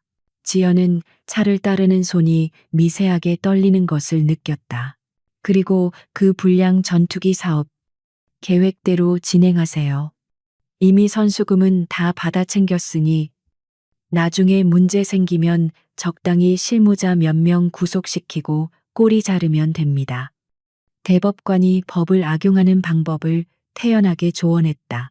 이 추악한 더 이상 들을 필요도 없었다. 모든 것이 녹음되고 녹화되었다. 지연은 조용히 방을 빠져나왔다. 이제 남은 건 이들을 일망타진하는 것뿐이었다. 하지만 예상치 못한 변수가 발생했다. 어이, 거기, 미스 박. 화장실을 다녀오던 재벌 총수의 경호실장이 지연을 불러 세웠다. 그는 전직 특수부대 출신으로 눈썰미가 예사롭지 않은 자였다. 자네, 걷는 폼이 좀 특이하군. 일반인이 아니야. 어디서 훈련받았나? 그의 날카로운 질문에 지현은 순간 긴장했다. 네, 무슨 말씀이신지. 저는 그냥 시골에서 올라와서. 거짓말하지 마. 손 좀 보자. 그가 억지로 지연의 손을 잡아챘다. 손바닥과 손가락 마디에 밝힌 굳은 살. 그것은 고된 노동의 흔적이 아니라 오랜 사격과 격투 훈련의 훈장이었다. 이거 짭새 냄새가 나는데. 경호 실장의 눈빛이 험악해졌다. 잡아, 2년 수상해. 그의 고함에 주변에 있던 경호원들이 우르르 몰려들었다. 들켰다. 지연은 더 이상 연기할 필요가 없음을 깨달았다. 그녀는 신고 있던 불편한 구두를 벗어던지고 맨발로 섰다. 전원 제압한다. 그녀의 무전기를 통해 밖에 대기 중이던 707 요원들에게 명령이 떨어졌다. 와장창. 청운각의 창문이 깨지며 레페를 타고 요원들이 진입했다. 꼼짝 마, 707 특임단이다. 매화시라는 아수라장이 되었다. 거물들은 혼비백산하여 테이블 밑으로 숨기에 바빴고 경호원들은 요원들과 격렬한 몸싸움을 벌였다. 지연은 자신을 막아선 경호실장과 마주섰다. 여자가 제법인데 하지만 나한테는 안 통하지. 그가 자신만만하게 주먹을 날렸다. 묵직한 파괴력이 실린 공격이었다. 하지만 지연은 가볍게 고개를 숙여 피한 뒤 그의 복부에 강력한 니킥을 꽂아 넣었다. 헉! 경호실장이 숨을 몰아쉬며 주춤했다. 지연은 틈을 주지 않고 연속 공격을 퍼부었다. 빠르고 정교한 타격이 그의 급소를 정확하게 강타했다. 결국 덩치 큰 경호실장도 지연의 발차기 한 방에 나가 떨어지고 말았다. 상황 종료. 청운각의 모든 인원이 제압되었다. 매화실에 있던 그림자 위원회 멤버들은 굴비 엮이듯 줄줄이 체포되어 끌려 나왔다. 그들의 얼굴은 수치심과 공포로 일그러져 있었다. 당신들을 내란 음모 및 군사 기밀 유출 혐의로 체포합니다. 지연이 그들 앞에서 당당하게 말했다. 이 현장 역시 언론을 통해 실시간으로 보도되었다. 대한민국 최상위 권력층의 추악한 민낯이 전 국민에게 생중계된 것이다. 뉴스를 본 국민들은 경악을 금치 못했다. 믿었던 사회 지도층 인사들이 자신들의 이익을 위해 국가 안보를 위협하고 있었다는 사실에 엄청난 배신감을 느꼈다. 광화문 광장에는 수십만 명의 인파가 몰려나와 촛불 집회를 열었다.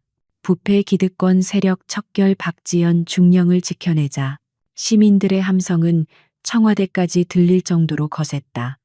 대통령은 결국 대국민 담화를 통해 성역 없는 수사와 관련자 엄벌을 약속해야 했다. 지연은 청운각 앞마당에 서서 밤하늘을 올려다보았다. 유난히 달이 밝은 밤이었다. 우진아, 이제 거의 다 왔어. 조금만 더 기다려줘.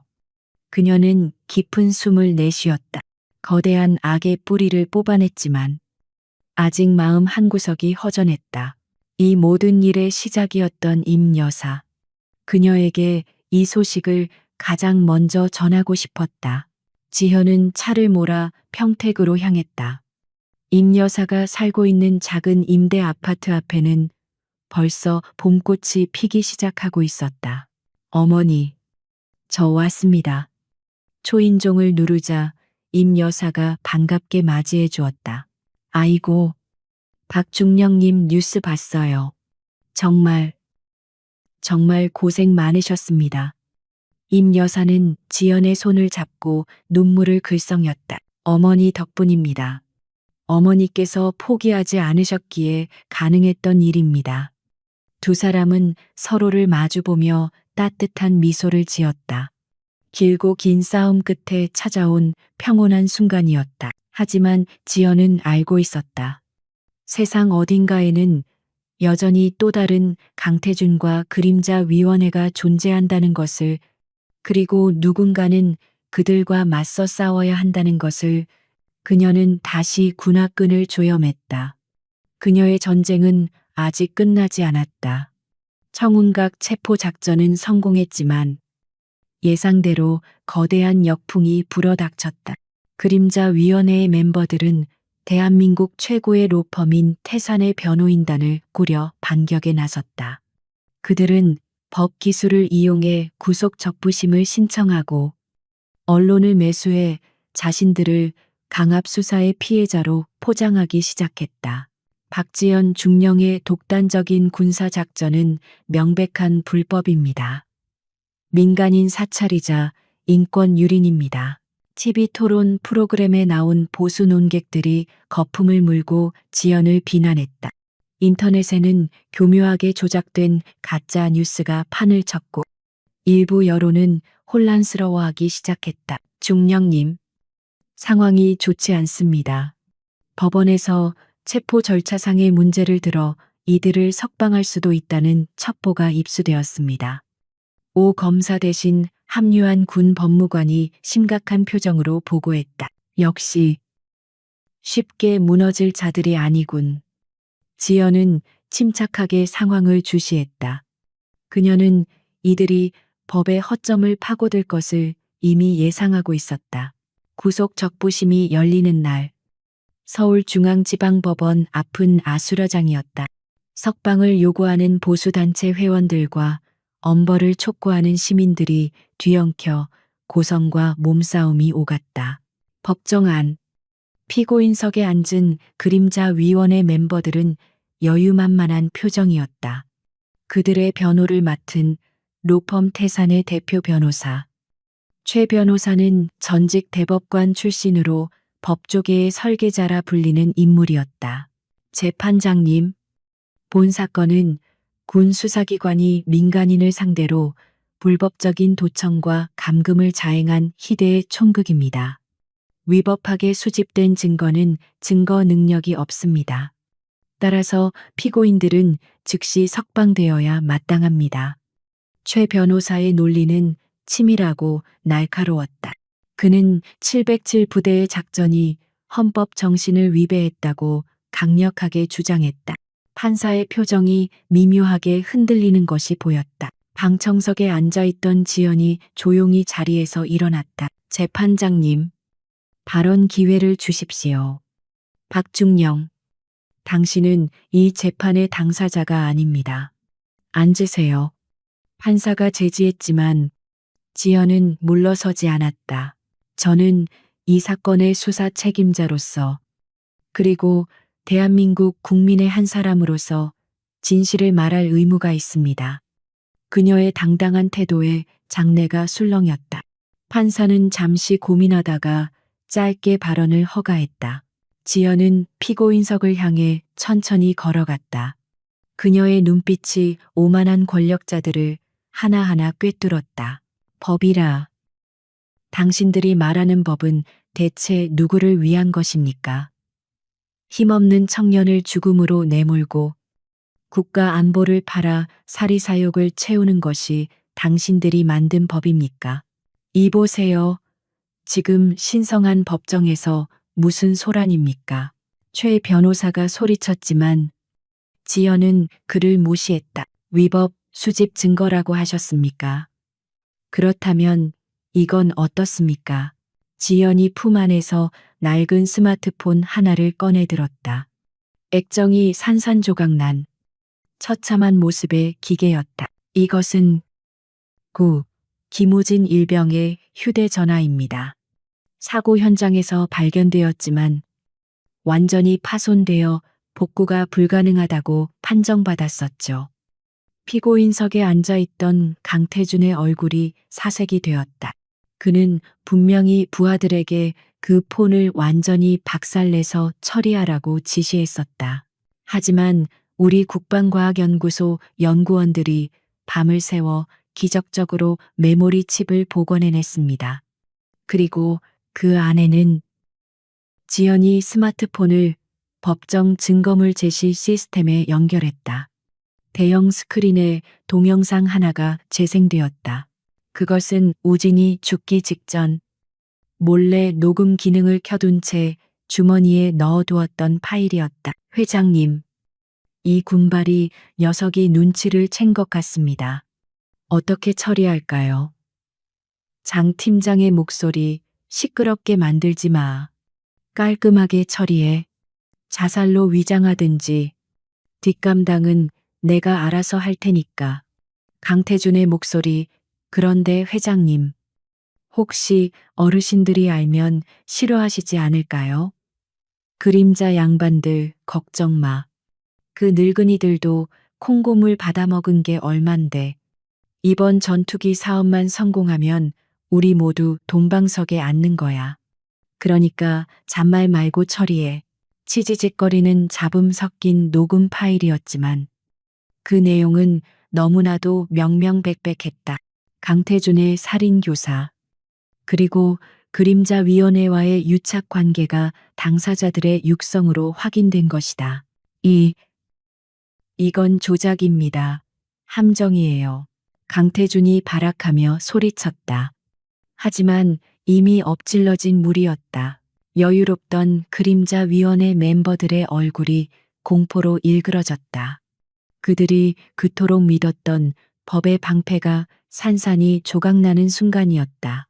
이 증거는 민간인이 합법적으로 녹음한 자신의 대화 내용입니다. 위법성 조각 사유에 해당하며 증거 능력은 차고 넘칩니다. 어떻습니까? 최 변호사님, 지연이 차갑게 물었다. 천하의 최 변호사도 입을 다물 수밖에 없었다. 재판장의 분위기가 완전히 반전되었다. 방청석에 있던 시민들이 환호성을 질렀고 기자들은 이 극적인 순간을 타전하느라 바빴다. 정숙하세요. 판사가 의사봉을 두드렸지만 이미 대세는 기울었다. 피고인들의 구속적부심 청구를 기각합니다. 도주 및 증거 인멸의 우려가 매우 높다고 판단됩니다. 판사의 결정이 내려지자 법정은 다시 한번 환호성으로 뒤덮였다. 지연은 피고인석으로 다가가 털썩 주저앉은 강태준을 내려다보았다. 당신이 부수어버린 건 휴대폰이 아니라 당신 자신의 미래였습니다. 우진이는 죽는 순간까지도 진실을 지키기 위해 싸웠습니다. 그녀의 말에 강태준은 고개를 떨구었다. 법정을 나서는 지연을 향해 수많은 카메라 플래시가 터졌다. 하지만 그녀의 표정은 밝지 않았다. 아직 하나가 남았어. 그림자위원회는 와해되었지만 그들이 추진하던 프로젝트 바랄라는 여전히 진행 중이었다. 이미 외국 방산업체에 거액의 선수금이 넘어갔고 불량 부품들이 국내로 들어오고 있었다. 이대로 두면 제2, 제3의 김우진이 생겨날 수밖에 없었다. 지연은 곧바로 공군 기지로 향했다. 문제의 차세대 전투기 시제기가 시험 비행을 앞두고 있었다. 비행을 중지시켜야 합니다. 저 기체는 결함 덩어리입니다. 지연이 활주로로 달려가며 소리쳤다. 하지만 시험 비행을 강행하려는 세력은 막무가내였다. 중령. 이건 국가적인 사업이야. 자네가 아무리 영웅이라도 함부로 개입할 수 없어. 사업단장이 그녀를 가로막았다. 그는 이미 그림자위원회로부터 거액을 약속받은 상태였다. 비켜 적에 뜨면 조종사가 죽어 지연이 단장을 밀치고 관제탑으로 향하려던 찰나. 쿠구궁, 굉음과 함께 활주로 끝에서 거대한 불길이 치솟았다. 이륙하던 시제기가 엔진 결함으로 폭발한 것이다. 안 돼. 지연의 절규가 화염 속에 묻혔다. 또다시 무고한 희생자가 발생했다. 탐욕이 빚어낸 참사였다. 그녀는 불타는 기체를 바라보며 주먹을 꽉 쥐었다. 손톱이 살을 파고들어 피가 배어나왔다. 이 싸움은 단순히 악인 몇 명을 감옥에 보낸다고 끝나는 것이 아니었다. 그들이 만들어 놓은 썩은 시스템 자체를 뿌리 뽑아야만 했다. 지연의 눈이 다시 한번 차갑게 타올랐다. 끝까지 간다. 내 모든 것을 걸고. 시커먼 연기가 활주로를 뒤덮었다. 추락한 차세대 전투기 시제기는 형체를 알아볼 수 없을 정도로 처참하게 구겨져 불타고 있었다. 그 불길은 마치 탐욕의 눈먼 자들이 만들어낸 지옥의 업화 이 같았다. 조종사. 조종사는요? 지연이 소방대원에게 다급하게 물었다. 하지만 돌아온 것은 고개를 가로젓는 침통한 표정뿐이었다. 또 한 명의 아까운 생명이 국가의 녹을 먹는 도둑들 때문에 희생되었다. 이거 놔. 현장 보존이 먼저야 언론 통제해. 사업 단장이 헌병들에게 소리치며 기자들의 접근을 막으려 했다. 그는 어떻게든 이 사고를 기체 결함이 아닌 조종 미숙으로 몰아갈 궁리를 하고 있었다. 그 더러운 입 다물지 못해 지연이 단장의 멱살을 잡고 거칠게 밀어붙였다. 그녀의 눈은 분노로 이글거리고 있었다. 내 놈들이 불량 부품 쓴 거 감추려고 무리하게 비행 강행했잖아. 이게 살인이 아니면 뭐야? 이봐 박중령 증거 있어. 함부로 말하면 명예훼손으로. 명예개소리 집어치워. 지연은 단장을 바닥에 내동댕이 쳤다. 그리고 몰려든 기자들 앞에 섰다. 그녀의 뒤로 타오르는 전투기의 잔해가 비극적인 배경이 되어주고 있었다. 지금부터 제가 가진 모든 것을 공개합니다. 지현은 준비해 온 태블릿 PC를 꺼내 들었다. 더 이상 군 검찰이나 상부의 허락 따위는 필요 없었다. 그녀는 자신이 확보한 프로젝트 바랄라의 모든 기밀 문서를 그 자리에서 언론에 배포해 버렸다. 에이펙스 건설 불량 자재 납품 리스트, 그림자위원회 뇌물수수 장부 원본, 국방부 차관 외국 방산 업체 간 이면 계약서, 차세대 전투기 결함, 은폐 보고서, 수천 페이지에 달하는 방대한 증거 자료가 실시간으로 전 세계에 뿌려졌다. 그것은 핵폭탄급 폭로였다. 이 문건들은 오늘 희생된 조종사, 그리고 3년 전 억울하게 죽은 김우진 일병의 피로 쓰인 것입니다. 지연의 목소리가 떨렸다. 더 이상 침묵하지 마십시오. 외면하지 마십시오. 이것이 대한민국 안보의 현주소입니다. 그녀의 호소는 전파를 타고 5천만 국민의 가슴에 꽂혔다. 반응은 즉각적이고 폭발적이었다. 그동안 권력의 눈치를 보며 쉬쉬하던 언론사들도 더 이상 이 거대한 흐름을 거스를 수 없었다. 진보, 보수를 막론하고 모든 언론이 에이펙스 게이트와 그림자 위원회의 비리를 톱뉴스로 다루기 시작했다. 단독 그림자 위원회 실체 확인. 정재계 거물 50여 명 연루, 충격 에이펙스 건설. 전국 30개 군부대에 죽음의 철근 납품, 분노 국민들, 이게 나라냐. 광화문 100만 촛불 집회 예고, 성난 민심은 들불처럼 번져나갔다. 에이펙스 건설 본사는 성난 시민들에 의해 계란과 오물로 뒤덮였고 주가는 하한가를 거듭하다. 결국 거래 정지되었다. 강태준 나와라. 살인자 비리 정치인 전원 구속하라. 시민들의 분노는 단순히 에이펙스 건설에만 머물지 않았다. 그들의 뒤를 봐주던 부패한 정치인들과 고위 관료들의 집 앞에서도 연일 시위가 벌어졌다. 검찰과 경찰도 더 이상 뭉갤 수 없었다.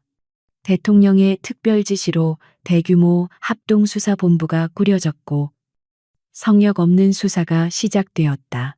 TV에서는 매일같이 거물급 인사들이 줄줄이 소환되는 장면이 생중계되었다. 어제까지만 해도 떵떵거리던 국회의원, 장관, 재벌, 총수들이 포토라인에 서서 고개를 숙였다. 국민 여러분께 죽을 죄를 지었습니다. 그들의 비굴한 사과는 오히려 국민들의 공분만 더 키울 뿐이었다. 구치소 독방에 수감된 강태준은 작은 TV를 통해 자신이 쌓아 올린 제국이 무너져 내리는 것을 지켜보았다. 안 돼. 이건 꿈이야. 내가 어떻게 여기까지 왔는데. 그는 머리를 쥐어뜯으며 절규했다. 평택 바닥을 주름잡던 건설 황제의 위용은 온데간데 없고 초라한 늙은이만이 남아있었다. 그의 몰락은 철저했다. 회사는 부도 처리되었고 숨겨둔 재산은 모두 국고로 환수되었다. 그를 따르던 수많은 하이에나 같은 측근들도 모두 그에게 등을 돌리고 자신의 살기를 찾아 도망쳤다. 지연은 집무실에서 그 모든 과정을 조용히 지켜보았다. 정의가 승리했다는 샴페인을 터뜨리기에는 너무나 많은 희생이 있었다. 김우진 일병, 그리고 이름 모를 조종사. 그들의 죽음이 없었다면 이 진실은 영원히 묻혔을지도 모른다. 중령님, 에이펙스 건설 피해자 가족협의회에서 연락이 왔습니다. 감사 인사를 전하고 싶다고 합니다. 최 대위가 보고했다. 아니, 감사는 내가 받아야 할 게 아니야. 그분들께 전해줘. 포기하지 않고 싸워주셔서 감사하다고. 지연은 창밖을 내다보았다. 서울의 야경이 오늘따라 유난히 시리게 느껴졌다. 이제 마지막 하나가 남았다. 모든 것이 무너져 내린 지금. 가장 고통스러운 상태에 있는 강태준을 만나 확실한 마침표를 찍어야 했다. 그것이 우진이에 대한 마지막 예우였다. 다음 날, 지연은 정복을 갖춰 입고 서울구치소로 향했다. 접견실 유리벽 너머로 보이는 강태준의 몰골은 참혹했다. 며칠 사이에 10년은 늙어 보였다. 덥수룩한 수염, 퀭한 눈동자, 구부정한 어깨. 그는 지연이 들어오자 흠칫 놀라며 몸을 움츠렸다. 그 당당하던 오만함은 찾아볼 수 없었다. 많이 수척해지셨군요. 강 회장님. 지연이 자리에 앉으며 건조하게 말했다. 너, 내가 기어이 나를 이렇게 만들어. 강태준의 목소리는 쉰 소리가 났다. 분노인지 회한인지 알 수 없는 감정이 뒤섞여 있었다. 제가 만든 게 아닙니다. 당신 스스로가 만든 감옥이죠. 탐욕이라는 이름의 감옥. 지연은 우진의 사진을 유리벽에 붙였다. 기억하십니까? 당신이 군발이라고 부르며 죽이라고 지시했던 그 청년입니다. 강태준은 사진을 똑바로 쳐다보지 못하고 고개를 돌렸다. 이 아이의 어머니는 아직도 매일 밤 아들의 군복을 끌어안고 우십니다. 당신이 호화로운 회장실에서 양주를 마시며 낄낄거릴 때 그분은 지옥 같은 고통 속에서 살아야 했습니다. 그만해. 아니요. 똑바로 보십시오. 당신이 무슨 짓을 했는지, 당신의 그 더러운 돈 욕심이 얼마나 많은 사람들의 인생을 파괴했는지. 지연의 일갈에 강태준의 어깨가 들썩였다. 내가 잘못했다. 그러니 제발 우리 가족만은 건드리지 마라 다오. 천하의 강태준이 눈물을 흘리며 애원했다. 자신도 가족이 소중하다는 것을 뒤늦게 깨달은 것이다. 당신 가족은 안전할 겁니다. 그들은 당신처럼 죄를 짓지 않았으니까요. 우리는 당신들과 다릅니다. 죄 없는 사람을 괴롭히지 않습니다. 지연의 말은 강태준에게 더 큰 부끄러움을 안겨주었다. 남은 생은 이 감옥 안에서 당신이 죽인 사람들을 위해 참회하며 사십시오. 그게 당신에게 허락된 유일한 구원일 겁니다. 지연은 자리에서 일어났다. 더 이상 그에게 할 말은 없었다. 접견실을 나서는 지연의 발걸음은 한결 가벼웠다. 길고 길었던 어둠의 터널을 완전히 빠져나온 기분이었다. 구치소 밖에는 봄비가 내리고 있었다.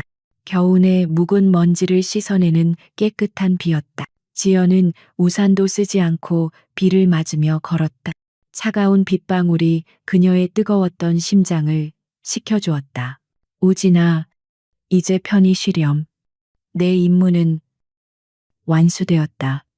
그녀는 하늘을 향해 조용히 거수 경례를 올렸다. 재판이 열리는 서울중앙지방법원 대법정은 발 디딜 틈 없이 꽉 찼다. 방청권을 얻기 위해 수천 명의 시민들이 밤새 줄을 섰고 법정 밖에는 대형 스크린이 설치되어 재판 과정을 생중계했다. 이것은 단순한 형사 재판이 아니었다. 대한민국을 좀먹어온 거대한 기득권 카르텔에 대한 국민의 심판이었다. 피고인석에는 강태준을 비롯해 전직 국방부 차관, 김 장군, 그리고 그림자위원회의 핵심 멤버들이 줄지어 앉아 있었다.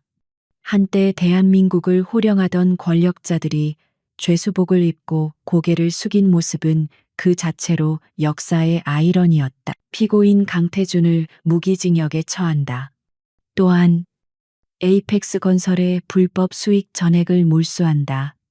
재판장의 준엄한 선고가 떨어질 때마다 방청석에서는 환호와 탄식이 교차했다.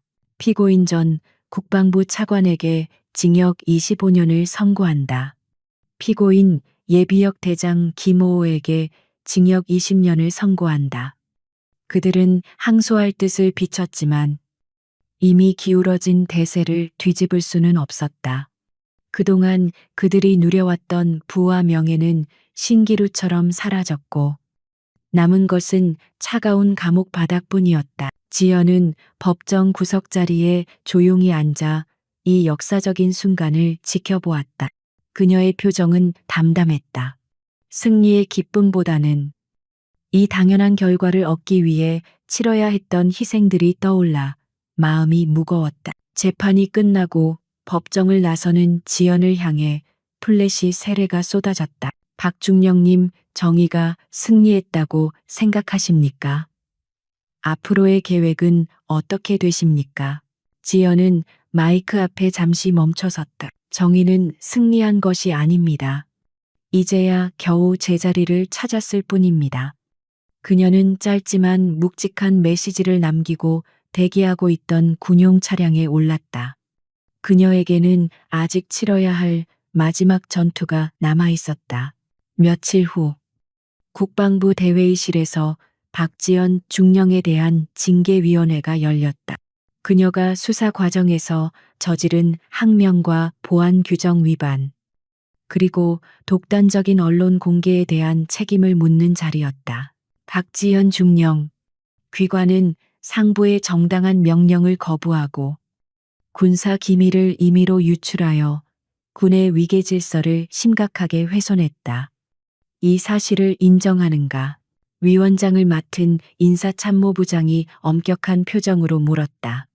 테이블 맞은편에 앉은 장성들의 시선이 지연에게 집중되었다. 그들은 지연의 영웅적 행보 때문에 곤란한 입장에 처한 자들이었다. 지연은 흐트러짐 없는 부동자세로 대답했다. 인정합니다. 귀관의 행동이 군법을 위반했다는 것을 알고 있었나? 알고 있었습니다. 그럼에도 불구하고 그런 행동을 한 이유는 무엇인가? 영웅심리 때문인가? 한 소장이 비꼬듯 물었다. 지연의 눈빛이 매섭게 빛났다. 영웅심리가 아닙니다. 군인으로서의 사명감 때문이었습니다. 그녀는 장성들을 하나하나 둘러보며 또렷하게 말했다. 상관의 명령이 불이하다면 그것을 거부하는 것이 진정한 군인의 용기라고 배웠습니다. 국민의 생명을 지키지 못하고 오히려 그 죽음을 은폐하려는 군대는 존재 가치가 없습니다. 저는 대한민국 군의 명예를 지키기 위해 제가 할 수 있는 최선을 다했을 뿐입니다. 장내는 찬물을 끼얹은 듯 조용해졌다. 그녀의 당당한 태도에 장성들은 할 말을 잃었다. 그들도 알고 있었다. 그녀가 옳았고 자신들이 부끄러운 침묵을 지켰다는 것을. 하지만 군이라는 조직의 특성상 그녀의 하극상을 그냥 넘어갈 수는 없었다. 징계위원회는 박지연 중령에게 정직 3개월의 중징계를 내리기로 결정한다. 위원장이 징계안을 발표했다.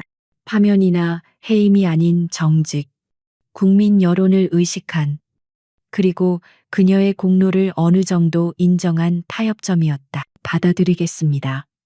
지연은 거수 경례를 하고 담담하게 회의실을 빠져나왔다. 징계 결과가 알려지자 여론은 또다시 들끓었다. 영웅을 징계하다니. 국방부는 아직 정신 못 차렸다. 박중령을 국방부 장관으로 청와대 국민청원 게시판에는 그녀의 징계 철회를 요구하는 청원이 빗발쳤다. 하지만 지연은 오히려 홀가분해 보였다. 휴가라고 생각하지 뭐. 그동안 못 쉬었잖아. 그녀는 짐을 챙겨 부대를 나섰다. 위병소를 지키던 병사들이 그녀를 향해 그 어느 때보다 절도 있고 존경심 가득한 경례를 올렸다. 충성 수고하셨습니다. 중령님, 지연은 밝게 웃으며 손을 흔들어 주었다. 계급장이 주는 권위가 아닌 진정한 리더십이 만들어낸 존경이었다. 그녀가 정직 기간 동안 가장 먼저 한 일은 국회로 가는 것이었다. 그녀는 뜻있는 국회의원들을 만나 기무진법 제정을 촉구했다. 기무진법은 군 내 비리 내부 고발자를 보호하고 군 사망 사고 발생 시 민간 수사 기관의 개입을 의무화하는 법안이었다. 다시는 제2의 기무진이 나오지 않게 하기 위한 제도적 장치였다. 이 법안이 통과되지 않으면 저는 다시 군복을 벗고 거리로 나설 겁니다. 지연의 강력한 의지와 국민들의 압도적인 지지에 힘입어 여야는 만장일치로 기무진법을 통과시켰다. 법안이 통과되던 날 국회 본회의장 방청석에 앉아있던 임 여사는 하염없이 눈물을 흘렸다. 우진아, 드디어 해냈어. 내 이름으로 된 법이 만들어졌단다. 이제 더 이상 억울한 군인의 죽음이 단순 자살로 조작되는 일은 없을 것이다. 그것은 김우진 일병이 남긴 가장 위대한 유산이었다. 지연은 임 여사와 함께 우진이 안장된 국립현충원을 찾았다. 따사로운 봄 햇살이 비석을 비추고 있었다. 비석에는 육군 상병 김우진이라는 이름이 새겨져 있었다. 재심을 통해 순직이 인정되고 일개급 특진이 추서된 것이다. 우진아, 중대장님 오셨다. 임 여사가 비석을 쓰다듬으며 말했다. 지연은 비석 앞에 국화꽃 한 송이를 내려놓고 거수 경례를 올렸다. 신고합니다. 육군 상병 김우진. 명예로운 임무 완수를 명받았습니다. 바람이 불어와 지연의 머리카락을 스치고 지나갔다. 마치 우진이 감사합니다. 중대장님이라고 속삭이는 것 같았다. 중령님, 정말 고맙습니다. 이 은혜를 어떻게 다 갚아야 할지. 임 여사가 지연의 손을 잡고 머리를 숙였다. 아닙니다. 어머니, 저는 그저 제 할 일을 했을 뿐입니다. 우진이가 저를, 그리고 우리 군을 일깨워 주었습니다. 그날 저녁, 지현은 오랜만에 편안한 마음으로 잠자리에 들었다. 악몽에 시달리지 않고 깊은 잠을 잘 수 있었다. 하지만 그녀는 알고 있었다. 세상은 여전히 불완전하고 어둠은 언제나 새로운 가면을 쓰고 나타날 것이라는 사실을 정직 기간이 끝나갈 무렵 그녀에게 한 통의 편지가 도착했다. 발신인은 없었다. 봉투 안에는 짧은 메모와 함께 낡은 사진 한 장이 들어 있었다. 그림자 위원회는 빙산의 일각일 뿐입니다. 더 깊은 심연이 당신을 기다리고 있습니다. 사진 속에는 흐릿하지만 낯익은 얼굴들이 몇몇 보였다. 이번 사건과는 또 다른 더 거대하고 오래된 카르텔의 존재를 암시하는 듯했다. 지연의 눈빛이 다시 차갑게 빛났다. 쉬는 시간은 끝났군. 그녀는 정복을 꺼내 다림질을 시작했다. 날선 주름이 잡힌 군복은 그녀의 흔들리지 않는 신념과도 같았다. 새로운 전쟁이 그녀를 부르고 있었다. 그리고 그녀는 언제나 그랬듯 피하지 않을 것이다. 3개월 후 평택 에이펙스 건설이 있던 자리는 이제 공터로 변해 있었다. 흉물스럽게 서 있던 본사 건물은 철거되었고 그 자리에는 작은 추모 공원이 들어설 예정이었다.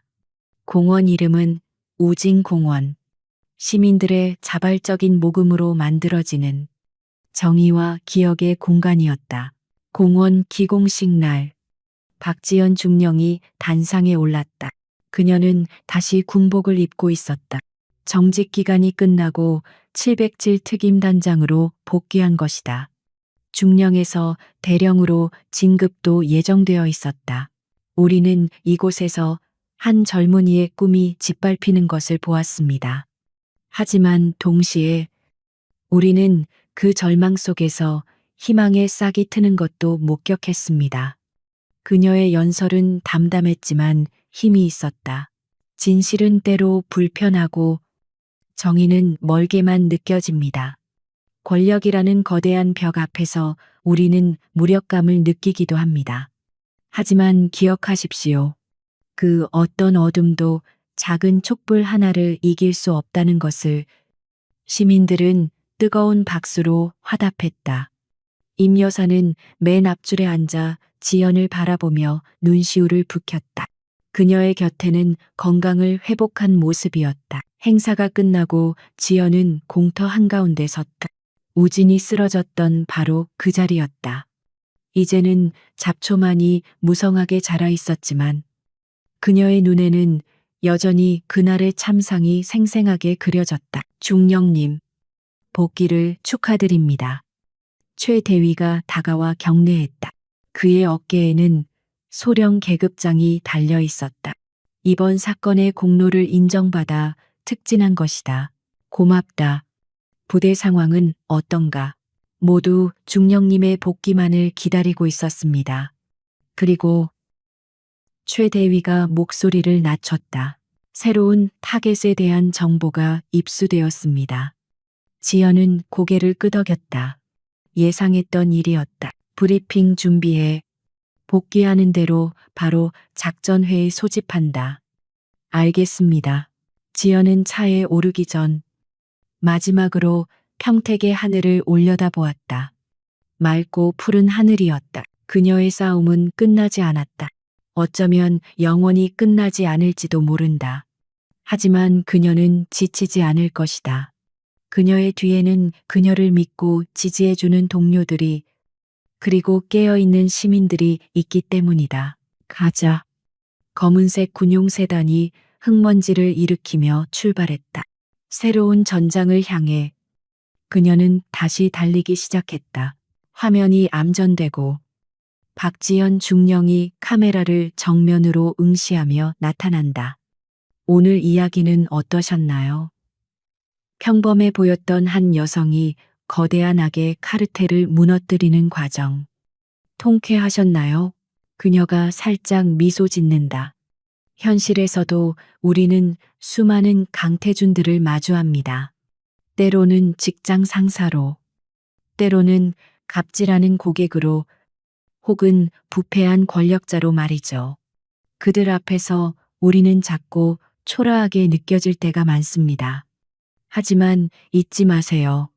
여러분 모두의 마음속에는 707 박지연 중령이 살고 있습니다. 불의에 타협하지 않는 용기, 약자를 보호하려는 따뜻한 마음. 그것이 바로 여러분의 진짜 계급장입니다. 혹시 지금 힘든 싸움을 하고 계신가요? 주저앉고 싶을 때 이 이야기를 떠올려 주세요. 당신은 혼자가 아닙니다. 진실은 반드시 승리합니다. 오늘 이야기가 여러분에게 작은 힘이 되었다면 좋아요와 구독 버튼을 눌러주세요.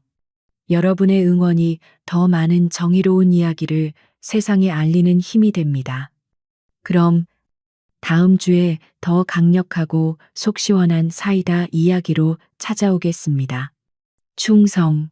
박지연 중령이 절도 있는 거수 경례를 하며 영상이 마무리된다.